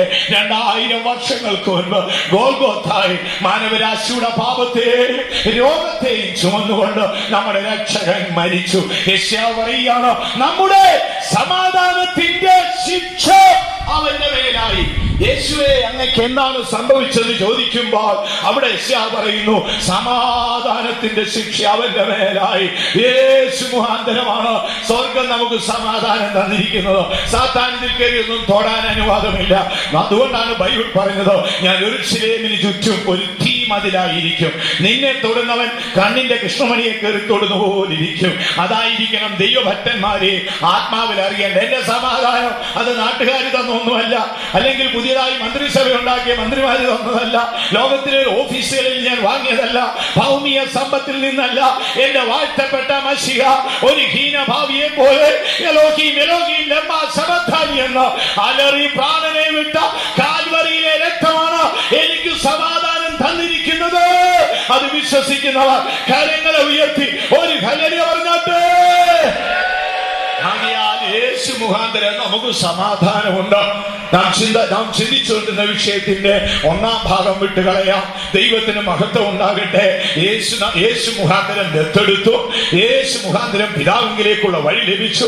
ഇനി അടുത്തതായി പറയുന്നു, യേശു മുഖാന്തരം സമാധാനം ലഭിച്ചു. ഇന്ന് രാത്രി അത് ഏറ്റു പറഞ്ഞുകൊണ്ട് ദൈവസന്നിധി വിട്ടുപോകാവൂ. കടന്നു വന്നിരിക്കുന്ന നിങ്ങൾക്കെല്ലാം വ്യത്യസ്ത പ്രശ്നങ്ങളായിരിക്കും, വിവിധ ഭാരങ്ങൾ നിങ്ങൾക്കുണ്ടാകും. എന്നാലെല്ലാം യേശു മുഖാന്തരം ഒഴിഞ്ഞു കിട്ടും. അടുത്ത ഭാഗത്തേക്ക് നമുക്ക് കടന്നു പോകാം. രണ്ടാമത്, യേശു മുഖാന്തരം മനുഷ്യർക്ക് ഒരു ജയജീവിതമുണ്ട്. ദൈവത്തിന് മഹത്വം ഉണ്ടാകട്ടെ. ബൈബിൾ നാം പറയുമ്പോൾ 3 കാര്യത്തിൽ നിന്നാണ് നമുക്ക് ജയം കിട്ടേണ്ടത്. അത് യേശു മുഖാന്തരമാണ്. ഒന്ന്, ലോകത്തിലെ ദുരിതം. ഓരോ ദൈവമക്കൾ എന്തുമാത്രം വേദനകളാണ് അനുഭവിക്കുന്നത്. മാനസിക സംഘർഷം, ശാരീരിക കഷ്ടങ്ങൾ, മനുഷ്യൻ നിന്നുള്ള വെറുപ്പുകൾ, ഇങ്ങനെ വലിയ ഭാരം നിങ്ങൾക്ക് ചുമന്നേക്കാം. വിശുദ്ധ പൗലോസ് പറയുകയാണ്, യേശു മുഖാന്തരം ഇതിൽ നിന്ന് ജയം കിട്ടും. റോമർക്ക് താൻ ലേഖനം എഴുതുമ്പോൾ നല്ല ചില വാക്കുകൾ എഴുതിയിട്ടുണ്ട്. റോമാലേഖനം 8-ാം അധ്യായത്തിൽ വരുമ്പോൾ അതിന്റെ 37-ാം വാക്യത്തിൽ അതിന് മുൻപായി കുറെ കാര്യങ്ങൾ എഴുതി. ലോകത്തിൽ ഇന്ന് അനുഭവിക്കുന്ന കഷ്ടത ഒന്ന് വായിക്കാമോ? ക്രിസ്തുവിന്റെ സ്നേഹത്തിൽ നിന്ന് നമ്മെ വേർപിരിക്കുന്നതാ കഷ്ടതയോ സങ്കടമോ ഉപദ്രവമോ പട്ടിണിയോ നഗ്നതയോ ആപത്തോ വാളോ. ക്രിസ്തുവിന്റെ സ്നേഹത്തിൽ നിന്ന്, യേശുവിന്റെ സ്നേഹത്തിൽ നിന്ന് നമ്മെ വേർപിരിക്കുന്നതായി കഷ്ടതയോ. ഇനി ലോകത്തിൽ വേർതിരിപ്പാൻ എഴുന്നേറ്റ് വരുന്ന കുറെ ലിസ്റ്റാണ് അവിടെ വായിച്ചിരിക്കും. കുറെ കാര്യങ്ങൾ അവിടെ എഴുതിയിരിക്കുകയാണ്. 1-ാം നൂറ്റാണ്ടിൽ മാത്രമല്ല, പുരോഗതിയുടെയും സമൃദ്ധിയുടെയും അറുതിയിലെത്തിയിരിക്കുന്ന ഈ കാലഘട്ടങ്ങളിലും ഈ വേദന മനുഷ്യർക്കുണ്ട്. അതുകൊണ്ടാണ് അത് എഴുതിയിരിക്കുന്നത്. ദൈവത്തിന്റെ സ്നേഹത്തിൽ നിന്ന് എന്നെ വേർപിരിക്കുന്നതാര്. അതിനുശേഷം ലോകത്തിലെ കുറെ കഷ്ടതകൾ എഴുതിയിരിക്കുകയാണ്. കഷ്ടത, അടുത്തത് സങ്കടം, കഷ്ടത, സങ്കടം, ഉപദ്രവം, പട്ടിണി, നഗ്നത, ആപത്ത്, വാളോ. നിന്റെ നിമിത്തം ഞങ്ങളെ മനുഷ്യനെ ലോകത്തിൽ ആക്രമിക്കുന്ന കാര്യങ്ങളാണിത്. കഷ്ടത, പട്ടിണി, സങ്കടം, ആപത്ത്, നഗ്നത. ഈ കാലഘട്ടങ്ങളിലൊന്നും നമുക്കിടയിൽ ഇങ്ങനെ വലിയ കഷ്ടതകളൊന്നും ഇല്ലെങ്കിലും ആരംഭ നാളുകളിൽ നമ്മുടെ വിശുദ്ധന്മാർ ഇതൊക്കെ അനുഭവിച്ചിരുന്നു. കർത്താവിനെ അനുഗമിച്ച നിമിത്തം അവർ കഷ്ടതകളും പട്ടിണികളും ഒക്കെ അനുഭവിച്ചിരുന്നു. പൂർവകാല വിശുദ്ധന്മാരായ നമ്മുടെ പിതാക്കന്മാരുടെ ചരിത്രം പഠിച്ചാൽ തിരുവഴുത്തിൽ പറയുന്ന ഈ അനുഭവം അവർക്കും ഉണ്ടായിരുന്നു. സങ്കടം, കഷ്ടത, പട്ടിണി, നഗ്നത, ആപത്ത്, വാള്, ഇനി കുറെ കാര്യങ്ങൾ എഴുതിയിരിക്കുകയാണ്. എന്നെ ദൈവസ്നേഹത്തിൽ നിന്ന് ആര് വേർപിരിക്കും? തന്റെ ജീവിതാനുഭവം പറയുകയാണ്. താൻ തല്ലുകൊണ്ട കാര്യം വലിയ അത്ഭുതമാണ്. അവിടെ എഴുതിയിരിക്കുകയാണ്, 1 പുറകെ 39 അടി 5 വട്ടം കൊണ്ടു, 195 അടി. ആലോചിച്ച് നോക്കിയേ, 38 വർഷം സുവിശേഷ വേല ചെയ്യുന്നതിനിടെ 195 അടി. ആരെങ്കിലും കൊണ്ടിട്ടുണ്ടോ? കയ്യിലിരിപ്പും വായിലെ നാക്കും ശരിയല്ലെങ്കിൽ തല്ലുകൊള്ളും. അതിനുമായി ബന്ധപ്പെട്ട കാര്യമല്ല, ഇത് സുവിശേഷ വേലയുമായിട്ടുള്ള ബന്ധത്തിലാണ്. പൗലോസ്ലീഹ തല്ലുകൊണ്ടു. ഞാൻ ചില രാത്രിയിലൊക്കെ ചിന്തിക്കാറുണ്ട്, ഈ മനുഷ്യൻ ഇങ്ങനെ ഡ്രസ്സ് മാറുമ്പോൾ നമ്മൾ അടുത്ത് പോയി നിന്നാൽ അദ്ദേഹത്തിന്റെ മുതുക് എങ്ങനെ ഇരിക്കും? മാർക്കറ്റിൽ പോയി ഉണക്കമീൻ മേടിച്ചാൽ അതെങ്ങനെ ഇരിക്കും? അതുപോലെ വ്രണപ്പാടുകളായിരിക്കും. താൻ പറയാണ്, 1 പുറകെ 39 അടി ഞാൻ 5 വട്ടം കൊണ്ടു എന്ന് പറഞ്ഞാൽ 195 അടി കൊണ്ടു. ഒരു രാത്രി മുഴുവൻ മധ്യധരണിക്കടലിൽ ഒരു തടിക്കഷ്ണത്തിൽ പിടിച്ച് മഹാസർപ്പങ്ങളും വലിയ സ്രാവുകളുമുള്ള ആ സമുദ്രത്തിൽ കിടന്നു. കപ്പൽ ഛേദത്തിൽ അകപ്പെട്ടു. കഠിനമായ പട്ടിണി അനുഭവിച്ചു. ഈ ലേഖനങ്ങളെല്ലാം കാരാഗ്രഹത്തിൽ കിടന്നാണ് എഴുതിയത്. നമ്മൾ ഡള്ളഫിന്റെ മെത്തേ കിടന്ന് വായിക്കുന്നെങ്കിലും എഴുതിയത് കാരാഗ്രഹത്തിൽ കിടന്നാണ്. കാരാഗ്രഹത്തിന്റെ ഇരുവഴിക്കുള്ളിൽ കാലുകൾ ചങ്ങലയിൽ ബന്ധിക്കപ്പെട്ട നാളുകളിൽ കണ്ണുനീരിറ്റിച്ചു വീണുകൊണ്ടാണ് താൻ ഈ ലേഖനങ്ങൾ എഴുതിയത്. സന്തോഷിപ്പീൻ സന്തോഷിപ്പീൻ എന്ന് എഴുതുമ്പോൾ കണ്ണുനീരിറ്റ് വീണുകൊണ്ടിരുന്നു. വേദനയുടെ ഒരു നീണ്ട ചരിത്രമാണ് തന്നെ പിൻഗമിച്ചത്. പട്ടിണി, കഷ്ടത മാത്രമാണ്. ഒരു ദിവസം പേപ്പട്ടിയെ കല്ലെറിയുന്ന പോലെ കല്ലെറിഞ്ഞു. നമ്മളാരെയും കല്ലേറിയിച്ചിട്ടുണ്ടോ? ഓർത്തു നോക്കുവീൻ. കല്ലേറിയിച്ചു. എഫെസോസിൽ വെച്ച് കല്ലേറിയിച്ചു. പട്ടണത്തിൽ വെച്ച് കല്ലേറിയിച്ചിട്ട് ശരീരമാസകലനം മുറിവെച്ചു. ചത്തുപോയെന്ന് വിചാരിച്ച് നാട്ടുകാരെന്ത് എന്നറിയാമോ? ഈ പാവപ്പെട്ട ഉദ്ദേശിയെ എടുത്ത് പട്ടണത്തിന്റെ പുറത്ത് കോർപ്പറേഷൻ വേസ്റ്റ് നിന്നെടുത്തെറിഞ്ഞു. അവിടെ കിടന്നു. ദൈവത്തിന് മഹത്വം ഉണ്ടാകട്ടെ. ദൈവം പെട്ടെന്ന് ആത്മാവിനെ എടുത്തുകൊണ്ടുപോയി. ശരീരത്തിൽ വേദന ശക്തിപ്പെടുന്നെന്ന് കണ്ടപ്പോൾ ആത്മാവിനെ പർദീസയിൽ കൊണ്ടുപോയി ഇമ്പങ്ങളുടെ പർദീസ കാണിച്ചു. ആത്മാവ് സന്തോഷിച്ചു. മടങ്ങി വന്നു. വീണ്ടും വർഷങ്ങളോളം ശുശ്രൂഷ ചെയ്തു. അസഹ്യമായ വേദനകൾ, മാനസിക സംഘർഷങ്ങൾ, നിന്ദകൾ, ലോകത്തിൽ ചവറെന്ന നിലവാരം ഇതെല്ലാം അനുഭവിച്ചു. ലാസ്റ്റിൽ ഒരു വാക്കിങ്ങനെ എഴുതി: നമ്മെ സ്നേഹിക്കുന്നവൻ മുഖാന്തരം ഇതിലൊക്കെ പൂർണ്ണ ജയം തരുന്ന നമ്മുടെ ദൈവത്തിന് സ്വന്തം. ഇന്ന് രാത്രി കഷ്ടത അനുഭവിക്കുന്നവരെ, ദാരിദ്ര്യം അനുഭവിക്കുന്നവരെ, വേദന സഹിക്കുന്നവരെ, നിന്ന ചുമക്കുന്നവരെ, നിങ്ങൾക്ക് അതിൽ നിന്ന് എങ്ങനെ ജയം നേടാം? അവസാന വരികളിൽ എഴുതി: നമ്മെ സ്നേഹിക്കുന്നവൻ മുഖാന്തരം ഇതിലൊക്കെ ജയം തരുന്ന ദൈവത്തിന് സ്തോത്രം. വായിച്ചാട്ട. നമ്മെ സ്നേഹിച്ചവൻ മുഖാന്തരം ഇതിലൊക്കെയും പൂർണ്ണ ജയം പ്രാപിക്കും. നമുക്ക് ഇന്ന് രാത്രി ഏച്ചു പറയാം. നാം വിച്ഛേദിച്ച നിന്ദാവിഷയത്തിന്റെ രണ്ടാം ഘട്ടം ജയകരമായ ജീവിതമാണ്. പൂർണ്ണ ജയം എന്റെ ദൈവം എനിക്ക് തരും. കഷ്ടത, പട്ടിണി, ആപത്തെ, വാള് ഇതെല്ലാം ജീവിതത്തിൽ നേരിട്ടു. ഈ വലിയൊരു കപ്പൽ ഛേദത്തിൽ അകപ്പെട്ടു. തിരമാലകളും കൊടുങ്കാറ്റൊക്കെ അടിച്ചുയർന്നു. അവസാനം താൻ ഇങ്ങനെ വിറകൊരുക്കി ഇങ്ങനെ തീ കാഞ്ഞുകൊണ്ടിരിക്കുമ്പോൾ നോക്കിക്കോണെ, എന്തൊരു ഗതികേടാണ്, എന്തൊരു ഗതികെട്ട അനുഭവം. ഒരു അണലി ഇങ്ങനെ കടിച്ചങ്ങ് തൂങ്ങി. നല്ല വിഷമുള്ള ഒരു അണലി ചൂടേറ്റപ്പോൾ ഈ വിറകഷ്ണത്തെ ഇറങ്ങി വന്ന് വേറെ ആരെയും കടിക്കാൻ കണ്ടില്ല. റോമൻ സൈനാധിപനും സഹതടവുകാരൊക്കെ ഉണ്ട്. അവരെല്ലാം തണുപ്പത്തി ഇങ്ങനെ ആകപ്പാടെ തണുത്തു വിറച്ചിരിക്കുന്നു. പാവപ്പെട്ട ഉപദേശയുടെ കയ്യിലോട്ട് കടിച്ചു തൂങ്ങി. താനിങ്ങനെ അല്പനേരം നോക്കിയ ശേഷം തീരോട്ട് എറിഞ്ഞു കളഞ്ഞു. അന്നും തന്റെ ആത്മാവ് പറഞ്ഞു: എന്നെ സ്നേഹിക്കുന്നവൻ മുഖാന്തരം ജയം തരുന്ന ദൈവത്തിന് സ്വന്തം. ഇന്ന് രാത്രി നമുക്ക് ഏറ്റു പറയാം: ജയം തരുന്ന എന്റെ ദൈവത്തിന് സ്വന്തം. വിശ്വസിക്കുന്നവരെ കരങ്ങളിൽ ഒറ്റൊരു ഹല്ലേലൂയ പറഞ്ഞാട്ടെ.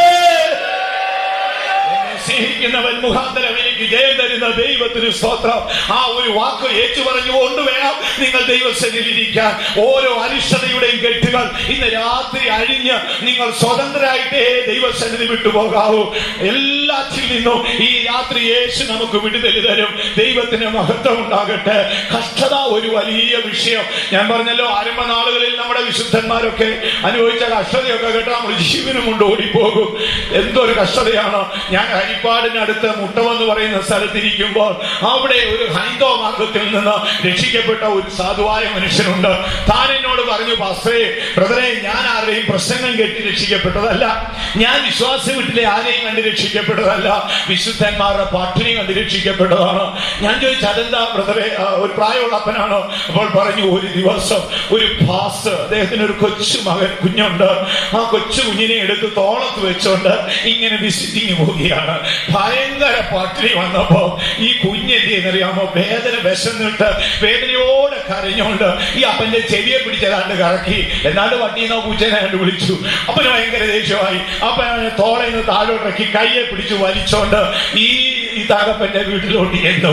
തകപ്പന്റെ വീട്ടിൽ ചെന്നിട്ട് ചോദിച്ചു: തകപ്പ, ഇവിടെ മുളകുണ്ടോ എന്ന് ചോദിച്ചു. അയ്യോ, എന്തിനാ പാസ്റ്റർ? ഇവന്റെ കണ്ണിൽ ഞെരടാനാണ് പറഞ്ഞു. ഇവന്റെ കണ്ണിൽ ഞെരടണം. ഇവൻ എന്നോട് ഇങ്ങനെ സംസാരിച്ചു. ആ കൊച്ചു കുഞ്ഞ് കരഞ്ഞപ്പച്ചാ, ഞാൻ വിശപ്പ് കൊണ്ട് പറഞ്ഞു പോയതാണ്, ദയവായി ചെയ്യരുതേ, ദയവായി ചെയ്യരുതേ എന്ന്. താനാകെ ഞെട്ടിപ്പോയി. ഇതെന്താ കാര്യം? അപ്പോഴാണ് സംഭവം അറിയുന്നത്. താൻ പെട്ടെന്ന് തെങ്ങ കയറി കരിക്ക് വെട്ടിക്കൊടുത്ത് അപ്പനും മകനും ആ വെള്ളമൊക്കെ കൊടുത്ത് കരിക്ക് കൊടുത്ത് വിട്ടു. കണ്ടാൽ നല്ല സൗന്ദര്യവും കോമളത്തുള്ള മനുഷ്യർ. ആ കുഞ്ഞു പട്ടിണി കൊണ്ട് കരയുന്നു. ആ മനുഷ്യന്റെ മനസ്സറിയാൻ തുടങ്ങി. താൻ ആരോടും പറഞ്ഞില്ല. ഈ പാസ്റ്റ് പോയ വഴി താൻ നോക്കിക്കൊണ്ടിരുന്നു. കുറെ കഴിഞ്ഞ് തന്റെ പിന്നാലെ ചെന്നു. താൻ മുട്ടം ഫെയ്ത്തോമിലാണ് ചെന്ന് കയറിയത്. അങ്ങനെ ആ മനുഷ്യൻ നമ്മുടെ മാർഗത്തിൽ വന്നു. എന്നോട് പറഞ്ഞു, വിശുദ്ധന്മാരുടെ കഷ്ടതയാണ് എന്നെ ഈ മാർഗത്തിലേക്ക് കൊണ്ടുവന്നത്. നമ്മുടെ ആരംഭകാല വിശുദ്ധന്മാരൊക്കെ ഇതിനപ്പുറമായി സഹിച്ചിരിക്കുന്നു. സ്വന്തം മക്കളെ അറിയാത്ത അനുഭവമുണ്ട്. എത്രയോ പട്ടിണികൾ, വേദനകൾ, കഷ്ടങ്ങളൊക്കെ അനുഭവിച്ചു. നമുക്ക് തിരുവല്ലായിൽ പണ്ടൊരു കോശിയപ്പച്ചനുണ്ട്. അപ്പച്ചൻ മരിച്ചുപോയി. മുമ്പ് ഞാൻ പറഞ്ഞിട്ട് നിങ്ങൾ കേട്ടിട്ടുണ്ടായിരിക്കും. ആ അപ്പച്ചന്റെ ഒരു ഇളയ മകനുണ്ട്, ബെന്നി. പണ്ട് കുഞ്ഞായിരിക്കുന്ന കാലത്ത് ഈ കൊച്ചു പയ്യൻ ബെന്നിയെ അങ്ങ് സിലോണിൽ കൊണ്ടുപോയി. അവൻ അവിടെ വല്ല മിടുക്കനായി വളർന്നു വന്നു. അത് കുറെ കാലം കഴിഞ്ഞിട്ട് ഒരു ദിവസം ഈ കോശിയപ്പച്ചൻ നല്ല വയസ്സനായി താനെ അവിടെ സിലോണിൽ ചെന്നിരിക്കുന്നു. അന്ന് പാസ്റ്റർ ഫ്രെഡി ഉള്ള സമയമാണ്. പാസ്റ്റർ പോളിന്റെ മകൻ പാസ്റ്റർ ഫ്രെഡി ഉള്ള സമയമാണ്. അപ്പോൾ ഈ പാസ്റ്റർ കോശിയപ്പച്ചൻ അവിടെ ചെന്ന് കപ്പലിറങ്ങി കൊളംബോ ഫെയ്ത്തോമിൽ ചെന്നു. താനിങ്ങനെ കഥകിൽ കൊട്ടി ഉടനെ ഈ ബെന്നിയാ വന്ന് തുറന്നത്. ബെന്നി വന്ന് കഥവ് തുറന്നിട്ട് ബെന്നി ഓടി ചെന്ന് പറഞ്ഞു, അപ്പച്ച അവിടെ വാതിക്കൽ ഒരു വയസ്സൻ പാസ്റ്റർ വന്ന് നിൽപ്പുണ്ട്. ഒരു വയസ്സൻ പാസ്റ്റർ അവിടെ വന്ന് നിൽക്കുന്ന അപ്പച്ച എന്ന് പറഞ്ഞു. പാസ്റ്റർ ഫ്രെഡി എഴുന്നേറ്റ് വരുമ്പോൾ KP കോശിയാണ്. പാസ്റ്റർ ഫ്രെഡി ഒന്നും തിരിച്ച് സംസാരിച്ചില്ല. പാസ്റ്റർ ഫ്രെഡി ഉള്ളിലേക്ക് പോയി. കർത്താവേ, നിന്റെ നാമനിമിത്തം സ്വന്തം കുഞ്ഞിന് അപ്പനെ അറിയാത്തൊരനുഭവം വന്നുവോ? അവർ സ്വന്തം മക്കളെ ആദരിച്ചില്ലെന്നുള്ള വാക്ക് എത്ര അത്ഭുതമാണ്. പാസ്റ്റർ ഫ്രെഡി മിണ്ടാതെ കയറിപ്പോയി. പുറകെ ഇദ്ദേഹവും കയറി ചെന്നു. സംസാരിച്ചുകൊണ്ടിരുന്നു. ഇതിനിടയിൽ ഈ ബെന്നി അടുക്കൽ വിളിച്ചു. ബെന്നി, KP കോശി ആരാണെന്ന് ചോദിച്ചു. അവൻ ചാടിക്കയറി പറഞ്ഞു, അതെന്റെ അപ്പച്ചനാണ്. ഇതാരാണെന്ന് അറിയാമോ? അറിയത്തില്ല എന്ന് പറഞ്ഞു. മോനെ, ഇതാണ് KP കോശി. നമ്മുടെ പിതാക്കന്മാരായ വിശുദ്ധന്മാർ ജീവനെ പകച്ചു. അവർ കഷ്ടത അനുഭവിച്ചു. അതിന്റെ നന്മയാണ് ദൈവമക്കളെ ഇന്ന് നാം അനുഭവിക്കുന്നത്. നന്നായി ഓർത്തുകൊള്ളണമേ.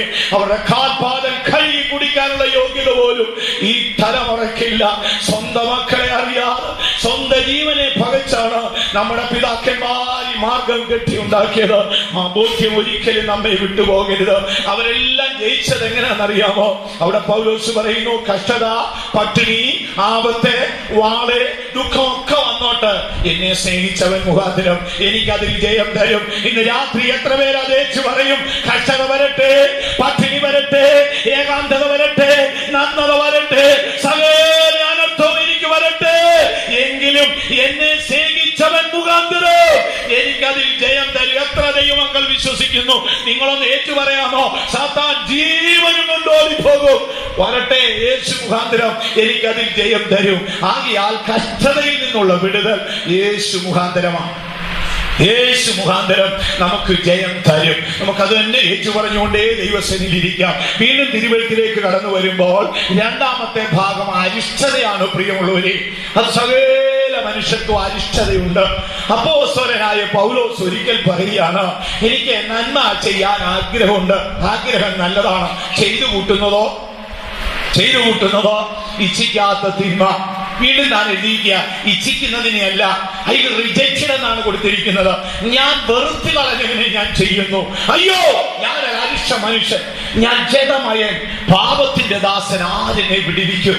എല്ലാ മനുഷ്യ ജീവിതങ്ങളെയും ആക്രമിച്ചിട്ട് അവരെ നിരാശപ്പെടുന്ന ശക്തിയാണ് അരിഷ്ടത. റോമാലേഖനം 7-ാം അധ്യായത്തിന്റെ 24-ാം വാക്യത്തിൽ വരുമ്പോൾ അരിഷ്ടത കാണാം. ചിലർക്ക് ഇതിന്റെ ആത്മീയ സത്യങ്ങളൊന്നും അറിഞ്ഞുകൂടാ. അവരിങ്ങനെ ആത്മീയരായിരിക്കുമ്പം പ്രാർത്ഥിക്കും. കണ്ടിട്ടില്ലേ? ചിലർക്ക് ഇങ്ങനെ ഉണർവ് കൂടിപ്പോയാൽ ആഴ്ചയിൽ 4 സഹായവും വേണമെന്ന് പറയുന്നവരുണ്ട്. ഫെയ്ത്തോമിന് പോകാനേ ഇഷ്ടമില്ല. പത്രോസിന്റെ കൂട്ട കർത്താവ് സമ്മതമാണെങ്കിൽ അവിടെയും കുടിൽ കെട്ടാ, ഇവിടെയും കുടിൽ കെട്ടാ, മേനെ അപ്പുറത്തോടും കൂടെ കെട്ടാം, നമുക്ക് ഇവിടെ കാണും ഇരുന്നോളാം, വീടും വേണ്ട, ഭാര്യ വേണ്ട, കുടുംബവും വേണ്ട. യേശു ഇദ്ദേഹത്തിന്റെ ഹൃദയം ഇങ്ങനെ നോക്കിക്കൊണ്ടിരുന്നു. മരുവമലയിൽ വന്ന് മോശയിൽ ഏരിയാവും സംസാരിക്കുന്നവർ. ഭൂമിയിൽ ആർക്കും അലക്കി വെളുപ്പിക്കാനൊക്കാത്ത ഒരു ഡ്രസ്സാണ് യേശു ഇട്ടിരിക്കുന്നത്. ഇത്രയുമേ പത്രോസ് കണ്ടത്. ഉടനെ അദ്ദേഹം പറയാ, സമ്മതമാണെങ്കിൽ കുടിൽ കെട്ടാൻ കർത്താവ്, ഇവിടെയും കെട്ടാ, അപ്പുറത്തേക്ക് കെട്ടാ, 3 കുടിൽ കെട്ടാ, ഞങ്ങൾ എവിടെയെങ്കിലും കിടന്നോളാം. ഒന്ന് എലിയാവിനും, ഒന്ന് മോശയ്ക്കും, ഒന്ന് നിനക്കും. ഇതായിരുന്നു പാവപ്പെട്ടവന്റെ ആഗ്രഹം. എന്നാൽ ഒരു ദിവസം ഒരുത്തൻ ചോദിച്ചു, നിന്നെയും നസ്രേനായ യേശുവിന്റെ ഇവിടെ കണ്ടിട്ടുണ്ടല്ലോ, കൈമലത്തി പറയാൻ നിന്റെ ഭാഷ എനിക്ക് പിടികിട്ടുന്നില്ലടാ, എനിക്ക് അറിഞ്ഞുകൂടാ, എനിക്കങ്ങനെ ഒരു വ്യക്തിയെ അറിഞ്ഞുകൂടാ. നസ്രേത്തുകാരനായ യേശു എന്ന് പറയുന്ന ഒരുവനെ എനിക്ക് അറിഞ്ഞുകൂടാ. ജീവിതയാത്രയിൽ എല്ലാ മനുഷ്യർക്കും അരിഷ്ടതയുണ്ട് സഹോദരങ്ങളെ. അത് വലിയവനായാലും വലിയവനായാലും ചെറിയവനായാലും അരിഷ്ടതയുണ്ട്. പൗലോസ് ആ വേദനയോട് കരയാണ്. അയ്യോ, ഞാനൊരു അരിഷ്ടൻ, ജഡമയൻ, പാപത്തിന്റെ ദാസൻ. ദൈവമേ, ആരെന്നെ വിടുവിക്കും? ചിലരെ നാം നോക്കിയാൽ നല്ല ആത്മീയ ഉണർവാണെ അവർ പ്രാർത്ഥിക്കും. എന്തെങ്കിലുമൊക്കെ ജീവിതത്തിന്റെ പാകപ്പിഴ വന്നാൽ പിന്നെ പ്രാർത്ഥിക്കുക. സാത്താൻ ഇങ്ങനെയുള്ളവരെ മനസ്സിലാക്കും. ശ്രദ്ധിച്ചിട്ടില്ലേ?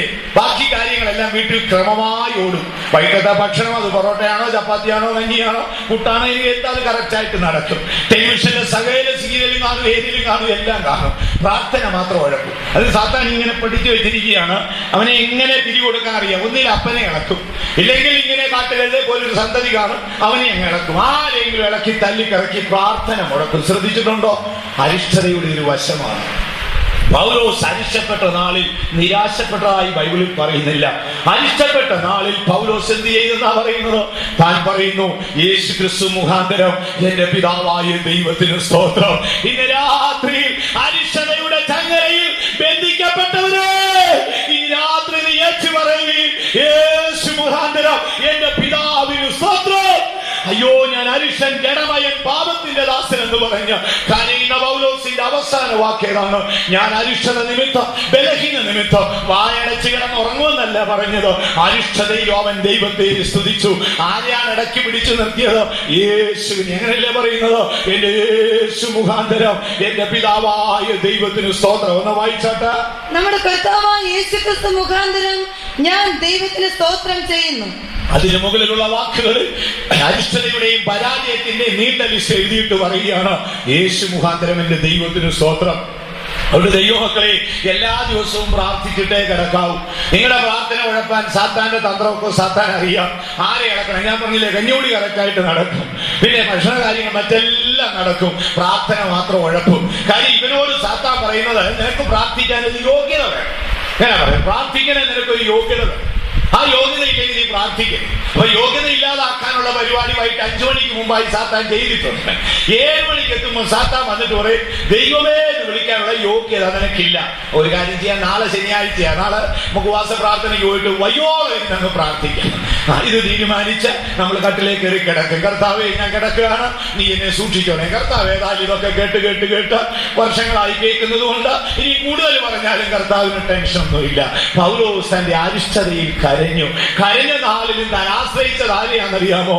യേശു മുഖാന്തരം എന്റെ പിതാവായ ദൈവത്തിന് സ്തോത്രം. ഇന്ന് രാത്രി നമുക്ക് ഏറ്റു പറയാം, യേശു മുഖാന്തരം എന്റെ പിതാവായ ദൈവത്തിന് സ്തോത്രം. ഞാൻ പറഞ്ഞല്ലോ, ജയകരമായ ജീവിതത്തിന്റെ രഹസ്യം യേശു മുഖാന്തരമാണ്. ലോകത്തിൽ നേരിടുന്ന കഷ്ടതകൾ, പട്ടിണിയോ നന്മയോ ആപത്തോ വാളോ, ലോകത്തിലേതും യേശു മുഖാന്തരം ജയം കിട്ടും. രണ്ടാമതായി വായിച്ചല്ലോ, അരിഷ്ടതയിൽ നിന്നുള്ള വിടുതൽ യേശു മുഖാന്തരമാണ്. മൂന്നാമത്തേതും മരണമാണ്. മരണം ഭയങ്കരമായ ഒരു ശക്തിയാണ്. മരണം എന്ന ക്രൂര രാജാവിന്റെ മുമ്പിൽ സകല മഹാന്മാരും അന്താളിച്ച് നിന്നുപോയി. ലോകം വെട്ടിപ്പിടിച്ച വലിയ മഹാന്മാർ, വലിയ വലിയ പ്രസ്ഥാനങ്ങൾ ഉണ്ടാക്കിയവർ, വലിയ വലിയ കണ്ടുപിടുത്തങ്ങൾ നടത്തിയവർ, ലോകത്തിൽ മനുഷ്യ മനസ്സിനെ ഉണർത്തിയ വലിയ സംഗീതക്കാരർ, വലിയ വലിയ യുദ്ധങ്ങൾ നടത്തിയ സൈനാധിപന്മാരൊക്കെ മരണത്തിന്റെ മുമ്പിൽ ഒടുങ്ങിപ്പോയി. മരണം എന്നിട്ട് പറയും, ക്യാപ്റ്റൻ മതി, തൽക്കാലം കാക്കിയൊക്കെ ഊരിട്ട് പോരാൻ പറയുമ്പോൾ ക്യാപ്റ്റന്റെ സകല പൗരും തീർന്നു. അതിനു മുമ്പ് ക്യാപ്റ്റൻ എന്ന് വാക്ക് പറഞ്ഞാൽ അത് രാജ്യത്തെ ആക്രമിക്കും. പക്ഷെ മരണം വന്ന് പറഞ്ഞപ്പോൾ തീർന്നു. എത്രയോ മഹാന്മാർ, മഹാനായ സമ്പന്നനായ സോളമൻ, എഴുത്തുകാരനായ ടോൾസ്റ്റോയി, നിന്നെയൊക്കെ മരണം പിടിച്ചെങ്കിൽ ലോകത്തിൽ സകല മനുഷ്യരും മരിക്കുമെന്നാണ് കേരളത്തിലെ ഒരു കവി ഒരിക്കൽ പാടിയത്. ആകയാൽ മരണം എല്ലാവർക്കും ഉണ്ട്. മരണത്തെ എങ്ങനെ അതിജീവിക്കാം? പൗലോസ് പറയുന്നത് മരണം ഒടുക്കത്തെ ശത്രുവാണ്. എന്താണ് അതിന്റെ അർത്ഥം എന്ന് എനിക്ക് അറിഞ്ഞുകൂടാ. ചില ഗുണം പിടിക്കാത്ത പിള്ളേരെ ഇങ്ങോട്ട് വിളിക്കുമ്പോൾ അങ്ങോട്ട് ഓടിപ്പോകുമ്പോൾ ചില അമ്മമാരി ഭാഷ പറയാറുണ്ട്, എടാ ഒടുക്കത്തെ കുഞ്ഞെ നീ ഇങ്ങോട്ട് വാ. ഭാഷ വരാതായിരിക്കാം, എങ്കിലും ആ ശൈലി ഇങ്ങനെ നമുക്ക് പറയാം, ഒടുക്കത്തെ മോനെ, ഒടുക്കത്തെ കുഞ്ഞെ ഇങ്ങോട്ട് വാ. എന്നാൽ പൗലോസ് ഇവിടെ ഒടുക്കത്തെ ശത്രു എന്ന് എഴുതിയിരിക്കുകയാണ്.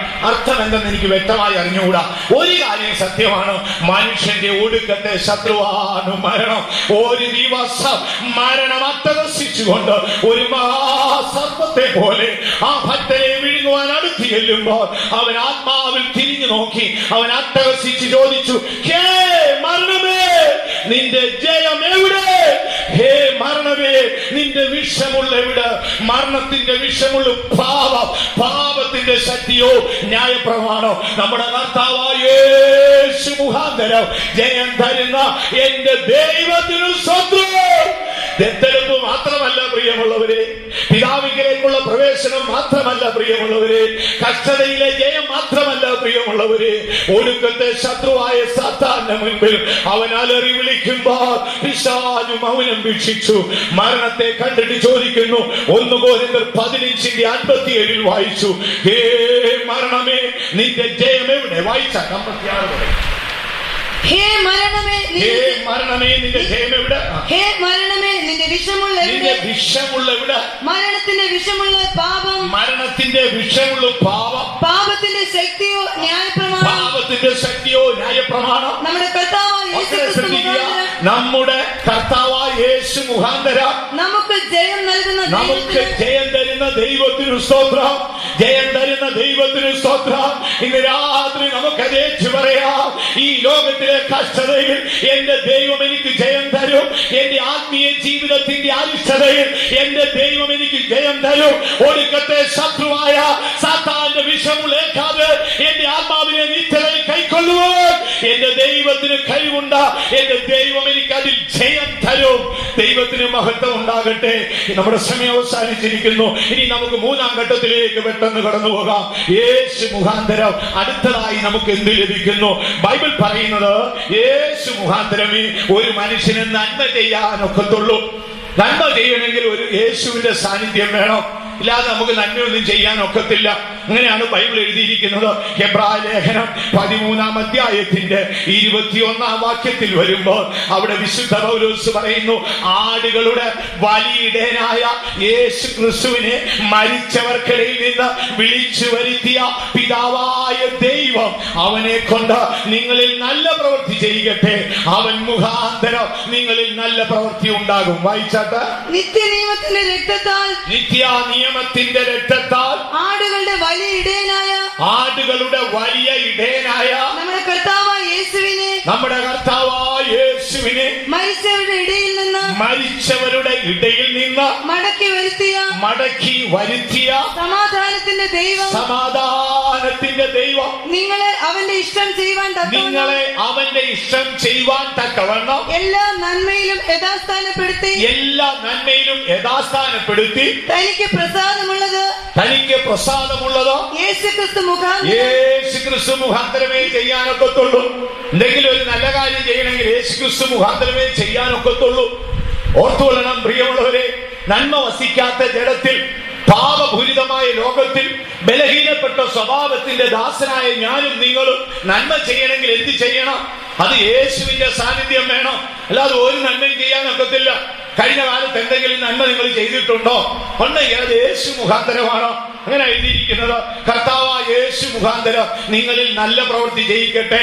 ഒരിക്കൽ യേശു ശിഷ്യന്മാരോട് പറയുകയാണ്, ഞാൻ സാക്ഷാൽ മുന്തിരിവള്ളിയാണ്, നിങ്ങൾ എന്റെ കൊമ്പുകളാണ്. കൊമ്പ് മുന്തിരിവള്ളിയിൽ വസിച്ചിട്ടാണ് ഫലം കായ്ക്കും. ഇതുപോലെ നിങ്ങൾ എന്നിൽ വസിക്കണം, ഞാൻ നിങ്ങളിലും വസിക്കാം.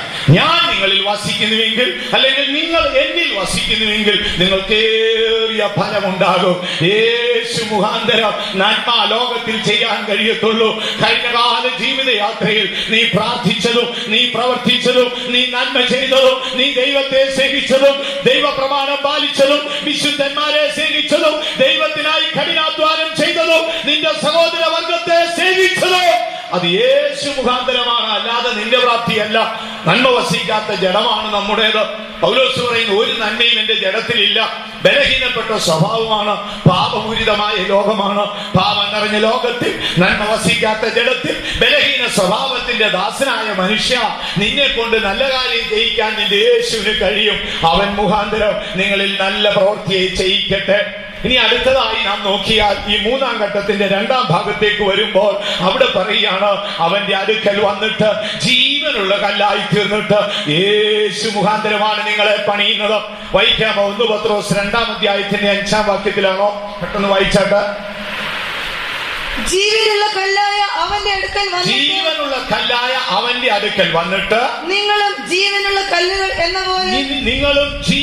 കല്ലുകൾ എന്ന പോലെ ആത്മീയ ഗൃഹമായി ആത്മീയ ഗ്രഹമായി യേശുക്രിസ്തു മുഖാന്തരം ശ്രദ്ധിക്കുക, യേശു ക്രിസ്തു മുഖാന്തരം ദൈവത്തിന് പ്രസാദമുള്ള. അപ്പൊ യേശു ക്രിസ്തു മുഖാന്തരമാണ് നമ്മുടെ പണികളൊക്കെ നടക്കുന്നത്. ഇതുവരെ എന്തെങ്കിലുമൊക്കെ ആത്മീയമായ ഒരു പണി നമ്മുടെ ജീവിതത്തിൽ നടന്നെങ്കിൽ അത് യേശു മുഖാന്തരമാണ്. ഇതുവരെ നമ്മുടെ ആത്മീയ ജീവിതത്തിൽ ഏതെങ്കിലും നന്മ ചെയ്തെങ്കിൽ അത് യേശു മുഖാന്തരമാണ്. അതുകൊണ്ടാണ് ഒരിക്കൽ പൗലോസ് പറഞ്ഞു, ഞാൻ മരിച്ചു, ഇനി ജീവിക്കുന്നത് യേശുവാണ്. ഇന്ന് രാത്രി ഈ സത്യം അറിഞ്ഞിട്ടേ പോകാവൂ. യേശു മുഖാന്തരമേ നമുക്കൊരു നന്മ ചെയ്യാനൊക്കത്തുള്ളൂ. സഹോദരങ്ങളെ, നമ്മൾ നന്മ ചെയ്തിട്ടുണ്ടെങ്കിൽ നമ്മുടെ ആരുടെയും സ്വഭാവമല്ല, നമ്മൾ നന്മ ചെയ്യുന്ന മനുഷ്യരുമല്ല. ചെയ്തെങ്കിൽ ആ നന്മയ്ക്ക് പിന്നിൽ യേശുവാണ്. വിശുദ്ധ പൗലോസ് പറയുന്നു, ആടുകളുടെ വലിയിടയനായ യേശു ക്രിസ്തുവിനെ മരിച്ചവർക്കിടയിൽ നിന്ന് മടക്കി വരുത്തിയ പിതാവായ ദൈവം യേശു മുഖാന്തരം നിങ്ങളിൽ നല്ല പ്രവൃത്തി ചെയ്യിക്കും. ഇപ്പോൾ അടുത്ത വാക്ക് പറയുകയാണ്, ജീവനുള്ള കല്ലായ അവന്റെ അടുക്കൽ വന്നിട്ട് യേശു മുഖാന്തരം ദൈവത്തിന്റെ നിവാസങ്ങൾ പണിയപ്പെടുന്നു. കഴിഞ്ഞ കാലങ്ങളിൽ വിശ്വാസത്തിൽ നിലനിന്ന് ദൈവഗ്രഹമായി നാം പണിയപ്പെട്ടതിന്റെ രഹസ്യം നമ്മുടെ യേശു മുഖാന്തരമാണ്. അവിടെയും തീരുന്നില്ല പ്രിയമുള്ളവരെ. മരണത്തിനപ്പുറം നാം മടങ്ങി വരുന്നത് യേശു മുഖാന്തരമാണ്. 1 തെസ്സലോനിക്കർ 4-ാം അധ്യായത്തിന്റെ 14-ാം വാക്യത്തിൽ വരുമ്പോൾ അവിടെ വിശുദ്ധ പൗലോസ് പറഞ്ഞു, യേശു മുഖാന്തരം മരിച്ചവരെ മടക്കി വരുത്തും. വായിച്ച, യേശു മരിക്കുകയും ജീവിച്ചെഴുന്നേൽക്കുകയും ചെയ്തു എന്ന് നാം വിശ്വസിക്കുന്നു. എങ്കിൽ അങ്ങനെ തന്നെ ദൈവം യേശു മരിച്ചു, അടക്കപ്പെട്ടു, ഉയർത്തു, ജീവിക്കുന്നു എന്ന് നാം വിശ്വസിക്കുന്നു. എങ്കിൽ അങ്ങനെ തന്നെ ദൈവം നിദ്ര കൊണ്ടവരെയും, ശ്രദ്ധിച്ചോളണമേ, അങ്ങനെ തന്നെ ദൈവം നിദ്ര കൊണ്ടവരെയും യേശു മുഖാന്തരം അവനോടുകൂടെ വരുത്തും. ഇവിടെയൊന്നും തീരുന്നില്ല പ്രിയമുള്ളവരെ. ദത്തെടുത്ത യേശു മരണനാളിനപ്പുറം നമ്മുടെ പ്രാണൻ പർദീസയിൽ വിശ്രമിച്ചാലും മശിഹാ മടങ്ങി വരുമ്പോൾ പിതാവ് അവൻ മുഖാന്തരം നമ്മെയും മടക്കി വരുത്തും. സ്വർഗത്തിലെ ആത്മീയ അനുഗ്രഹത്തെ നീതിയായ ദൈവം നമുക്ക് ദാനമായി തന്നിരിക്കുന്നല്ലോ. ഇന്ന് രാത്രി നമുക്ക് കൃപാലുവായ ദൈവത്തെ നമുക്ക് സ്തുതിക്കാം. അവൻ മുഖാന്തരം സ്വർഗം നമുക്ക് എത്രയോ നന്മ നൽകിയിരിക്കുന്നു. അവൻ മുഖാന്തരമാണ് നമ്മെ വീണ്ടെടുത്തത്. അവൻ മുഖാന്തരമാണ് പിതാവിങ്കിലേക്കുള്ള വഴി തുറന്നത്. അവൻ മുഖാന്തരമാണ് ഹൃദയത്തിൽ സമാധാനം ലഭിച്ചത്. അവൻ മുഖാന്തരമാണ് കഷ്ടതകളെ ജയിച്ചത്. അവൻ മുഖാന്തരമാണ് അരിഷ്ടതകളിൽ ജയം കിട്ടിയത്. അവൻ മുഖാന്തരമാണ് മരണഭയത്തിൽ നിന്നും വിടുതൽ കിട്ടിയത്. അവിടെയും തീരുന്നില്ല സഹോദരങ്ങളെ. കഴിഞ്ഞ കാലങ്ങളിൽ നാം ചെയ്ത നന്മകൾ അത് യേശു മുഖാന്തരമാണ്. തുടർന്ന് നമുക്ക് യേശുവിൽ വസിക്കാം. കൊമ്പമുന്തിരി വള്ളിയിൽ വസിക്കും പോലെ നമുക്ക് രക്ഷകന്റെ സാന്നിധ്യത്തിൽ വസിക്കാം. യേശുവിനെ കൊണ്ട് സ്വർഗം നമ്മിൽ നല്ല പ്രവൃത്തിയെ ചെയ്യിക്കട്ടെ. ചില പ്രാകൃത മനുഷ്യർ കണ്ടിട്ടില്ലേ, സമൂഹത്തിൽ എല്ലാവർക്കും തലവേദനയാൽ പേപ്പട്ടിക്ക് തുല്യനായി നടക്കുന്ന മനുഷ്യനായിരിക്കും. എന്നാൽ അവൻ രക്ഷിക്കപ്പെട്ട കർത്താവിന്റെ മാർഗത്തിലൊക്കെ വന്ന ശേഷം അവന്റെ ജീവിതത്തിലുണ്ടാകുന്ന രൂപാന്തരം എത്രയോ അത്ഭുതമാണ്. ദൈവം അവനെ കൊണ്ട് നന്മ ചെയ്യിക്കുന്നു. രഹസ്യം എന്തെന്നറിയാമോ? ഉയർത്തു വന്ന യേശു അവനിൽ ജീവിക്കുന്നു. അതിലുപരിയായി നമുക്കൊരു ആത്മീയ ഗ്രഹം പണിതുകൊണ്ടേയിരിക്കുകയാണ്. നിവാസങ്ങളുടെ കവാടങ്ങൾ തുറക്കുമ്പോൾ രക്ഷകരോടുകൂടെ അവകാശം പ്രാപിക്കേണ്ടതിന് ഭൂമിയിൽ യേശു മുഖാന്തരം എന്നെയും നിങ്ങളെയും പണിതുകൊണ്ടിരിക്കുന്നു. അവിടെയും തീരുന്നില്ല പ്രിയമുള്ളവരെ. നമ്മുടെ പിതാക്കന്മാരെല്ലാം മരിച്ചു. മരണത്തിരശ്ശിയിലേക്കപ്പുറം അവർ പർദീസയുടെ ഇമ്പങ്ങളിൽ വിശ്രമിച്ചാലും അവർ മരിച്ചു എന്നുള്ളത് സത്യമാണ്. ബൈബിൾ പറയുന്നു, കർത്താവായ യേശു മരിച്ചു എന്നും അവൻ മരണം വിട്ട് ഉയർത്തി ജീവിക്കുന്നു എന്നും നിങ്ങൾ വിശ്വസിക്കുന്നുവെങ്കിൽ മരിച്ചവരെയും പിതാവായ ദൈവം യേശു മുഖാന്തരം മടക്കി വരുത്തും. അതാണ് ഒരു ഭക്തന്റെ പ്രത്യാശ. ഞാൻ പറഞ്ഞല്ലോ, സൃഷ്ടി തുടങ്ങി നിത്യതയിലെ ന്യായവിധി വരെയും യേശു മുഖാന്തരം തുടരുകയാണ്. ഇന്ന് രാത്രി നമുക്ക് അഭിമാനിക്കുവാൻ, ഇന്ന് രാത്രി നമുക്ക് അവകാശപ്പെടുവാൻ ഒരേ ഒരു കാര്യം മാത്രം, എന്റെ യേശു മുഖാന്തരമാണ്. ഈ രാത്രിയിൽ നമുക്ക് നമ്മുടെ കണ്ണുകളെ അടയ്ക്കാം. പരിശുദ്ധാത്മാവിന് നമുക്ക് നമ്മുടെ ഹൃദയങ്ങളെ ഏൽപ്പിച്ചു കൊടുക്കാം. ദൈവം നമുക്ക് മനോഹരമായ ഒരു ആരാധന ഹോള് തന്നു. മീറ്റിംഗിന്റെ ആരംഭം തുടങ്ങി ദൈവത്തിന്റെ ആത്മാവ് നദി പോലെ നമ്മുടെ മധ്യ ഒഴുകിക്കൊണ്ടിരുന്നു. ഇന്ന് രാത്രി പലരും രോഗികളായി ദൈവമായി ദൈവസന്നിധിയിൽ വന്നിട്ടുണ്ട്. പലരും ലോകത്തിന്റെ കഷ്ടതകളാൽ പിടിക്കപ്പെട്ടിരിക്കുന്നു. ഇനി ചിലർ അരിഷ്ടതകളാൽ ബാധിക്കപ്പെട്ടിരിക്കുന്നു. ദൈവസിംഹാസനത്തിൽ നിന്ന് അവർ അകന്നിരിക്കുന്നു. അവരുടെ എല്ലാം ചോദ്യം, കർത്താവേ ഞാൻ എന്ത് ചെയ്യണം? ഇന്ന് രാത്രി നമുക്ക് ഏറ്റു പറയാം. എല്ലാവരും ഒരു നിമിഷം ഒന്ന് എഴുന്നേറ്റ് നിന്നാട്ട് പരിശുദ്ധാത്മാവിനെ രാത്രിയിൽ നമ്മുടെ ഹൃദയങ്ങളെ ഏൽപ്പിച്ചു കൊടുക്കാം. ആരും ദയവായി ദൈവസന്നിധിയിൽ മൗനമായി നിൽക്കരുത്. നിങ്ങളുടെ പ്രതിസന്ധി എന്തു ആയിക്കൊള്ളട്ടെ. ഞാൻ ഒരിക്കലും ഒരു സിസ്റ്റർ ഇങ്ങനെ യൂറോപ്പിലേക്ക് പോകുവാൻ, ഓസ്ട്രേലിയയിലേക്ക് പോകുവാൻ അവളൊരു ഇംഗ്ലീഷ് എക്സാം എഴുതി 6 പ്രാവശ്യം എഴുതിയിട്ടും തോറ്റുപോയി. വളരെ ദുഃഖിതയായി തീർന്നു. മറ്റുള്ളവരുടെ പ്രലോഭനത്താൽ വീണ്ടും വീണ്ടും അത് ചെയ്യാൻ തുനിയേണ്ടി വന്നു. വളരെ പ്രയാസമുണ്ടായി. ഭാരപ്പെട്ട് എനിക്ക് ഫോൺ ചെയ്തു. എന്റെ ഓർമ്മയൊക്കെ നഷ്ടപ്പെട്ടു പോയ ഓരോ പ്രാവശ്യവും പണം നഷ്ടപ്പെടുന്നു. ഞാൻ വിധിക്കപ്പെടുകയാണ്, എന്ത് ചെയ്യും? ഞാൻ എന്താ പറഞ്ഞു കൊടുക്കണം എന്ന് അറിഞ്ഞുകൂടാ. ഞാൻ പ്രാർത്ഥിച്ചുകൊണ്ടിരുന്നു. പെട്ടെന്ന് ഈ ആത്മാവിന് ഈ വാക്കെന്നോട് പറഞ്ഞു, യേശു മുഖാന്തരം ജയം തരുന്ന ദൈവത്തിന് സ്തോത്രം. ഈ സഹോദരി എന്ത് ചെയ്യുന്നറിയാമോ?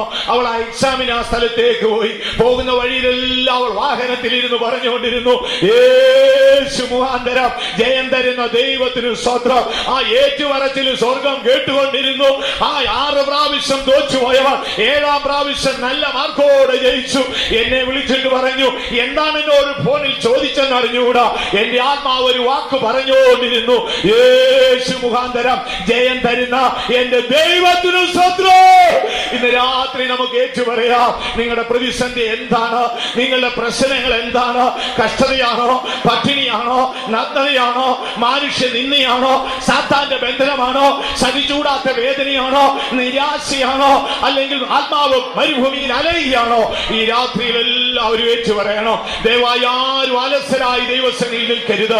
നിന്റെ വിഷയം എന്താണോ അത് നീ ആത്മാവിൽ കണ്ടുകൊണ്ട് നീ ഏറ്റു പറഞ്ഞോട്ട്, യേശു മുഖാന്തരം എനിക്ക് ജയം തരുന്ന ദൈവത്തിന് സ്തോത്രം. സമാധാനമില്ലാത്ത ആരെങ്കിലും ഇന്ന് രാത്രി ഞങ്ങളുടെ ശബ്ദം ശ്രമിക്കുന്നെങ്കിൽ ഈ രാത്രി നീ ഏറ്റു പറയുകയും, അവൻ ക്രൂശിൽ ചൊരിഞ്ഞ രക്തത്താൽ എനിക്ക് സമാധാനമുണ്ട്. രോഗിയായി കഷ്ടപ്പെടുന്നവരെ ഇന്ന് രാത്രി നീ ആത്മാവിൽ ഏറ്റു പറയുകയും, യേശു മുഖാന്തരം എനിക്ക് വിടുതലുണ്ട്. മരണഭയത്താൽ പിടിക്കപ്പെട്ടവരെ ഈ രാത്രി നീ ഏറ്റു പറയുകയും, യേശു മുഖാന്തരം എനിക്ക് ജയമുണ്ട്. എല്ലാവരും ഒരേ ശബ്ദത്തോടെ ഏറ്റു പറഞ്ഞാട്ട് സാത്താന്റെ കെട്ടുകൾ അഴിയട്ടെ, പിശാചിന്റെ കെട്ടുകൾ അഴിയട്ടെ. പൗലോസ് പറയുന്നു, കഷ്ടത, പട്ടിണി, നഗ്നത, ആപത്തെ, വാള്, ഇതെല്ലാം പറഞ്ഞ ശേഷം നമ്മെ സ്നേഹിക്കുന്നവൻ മുഖാന്തരം ഇതിലൊക്കെ ജയം തരുന്ന നമ്മുടെ ദൈവത്തിന് സ്തോത്രം. ഹല്ലേലൂയ. പരിശുദ്ധാത്മാവിന് ഹൃദയങ്ങളെ ഏൽപ്പിച്ചു കൊടുത്താട്ട് ഒരു നിമിഷം എല്ലാവരും ഒന്ന് ഏറ്റു പറഞ്ഞുകൊണ്ടേയിരുന്നാട്ട് എന്താണ് നിങ്ങളുടെ വിഷയം? ഒരുപക്ഷെ അത് നിങ്ങൾ മാത്രം അറിയുന്നതായിരിക്കാം. നിങ്ങളുടെ തകർന്ന കുടുംബത്തെ കുറിച്ചുള്ള വ്യാകുലമായിരിക്കാം, അല്ലെങ്കിൽ നിങ്ങളുടെ വഴി വിട്ടുപോകുന്ന മക്കളെ കുറിച്ചുള്ള ചിന്തകളായിരിക്കാം, നിങ്ങൾക്ക് നികത്താൻ കഴിയാത്ത കടഭാരങ്ങളായിരിക്കാം, ഏറെ അധ്വാനിച്ചിട്ടും ഒന്നും നേടാനൊക്കാത്ത സാഹചര്യമായിരിക്കാം. നിത്യം ദൈവവചനം കേട്ടിട്ടും അരിച്ചതയുടെ ചങ്ങലയാൽ നീ ബന്ധിതനായിരിക്കും. നിരാശയും വ്യാകുലവും നിനക്കുണ്ടായിരിക്കാം. ഇന്ന് രാത്രി നീ അവയെ നോക്കിക്കൊണ്ട് ഭീരുവിനെ പോലെ മടങ്ങി പോകുമല്ല വേണ്ടിയത്. ഹൃദയം കൊണ്ട് വിശ്വസിച്ചാട്ട്, വാ കൊണ്ട് ഏറ്റു പറഞ്ഞാട്ട്, യേശു മുഖാന്തരം എനിക്ക് ജയമുണ്ട്. എല്ലാവരും ഏറ്റു പറഞ്ഞാട്ട്, യേശു മുഖാന്തരം എനിക്ക് ജയമുണ്ട്. എന്നെ സ്നേഹിച്ചവൻ മുഖാന്തരം എനിക്ക് ജയം തരുന്ന ദൈവത്തിന് സ്തോത്രം. Hallelujah, hallelujah, hallelujah. പരിശുദ്ധാത്മാവ് നമ്മുടെ ഹൃദയത്തെ ഉണർത്തട്ടെ. സാത്താന്റെ കെട്ടുകൾ അഴിയട്ടെ, പിശാചിന്റെ കോട്ടകൾ തകരട്ടെ. യേശു മുഖാന്തരം എനിക്കതിൽ ജയം തരുന്ന ദൈവത്തിന് സ്തോത്രം. എന്നെ സ്നേഹിച്ചവൻ മുഖാന്തരം എനിക്കതിൽ ജയം തരുന്ന ദൈവത്തിന് സ്തോത്രം. Hallelujah, hallelujah. ജയമെടുത്തോ നാം സ്തുതിച്ചിടുവോം.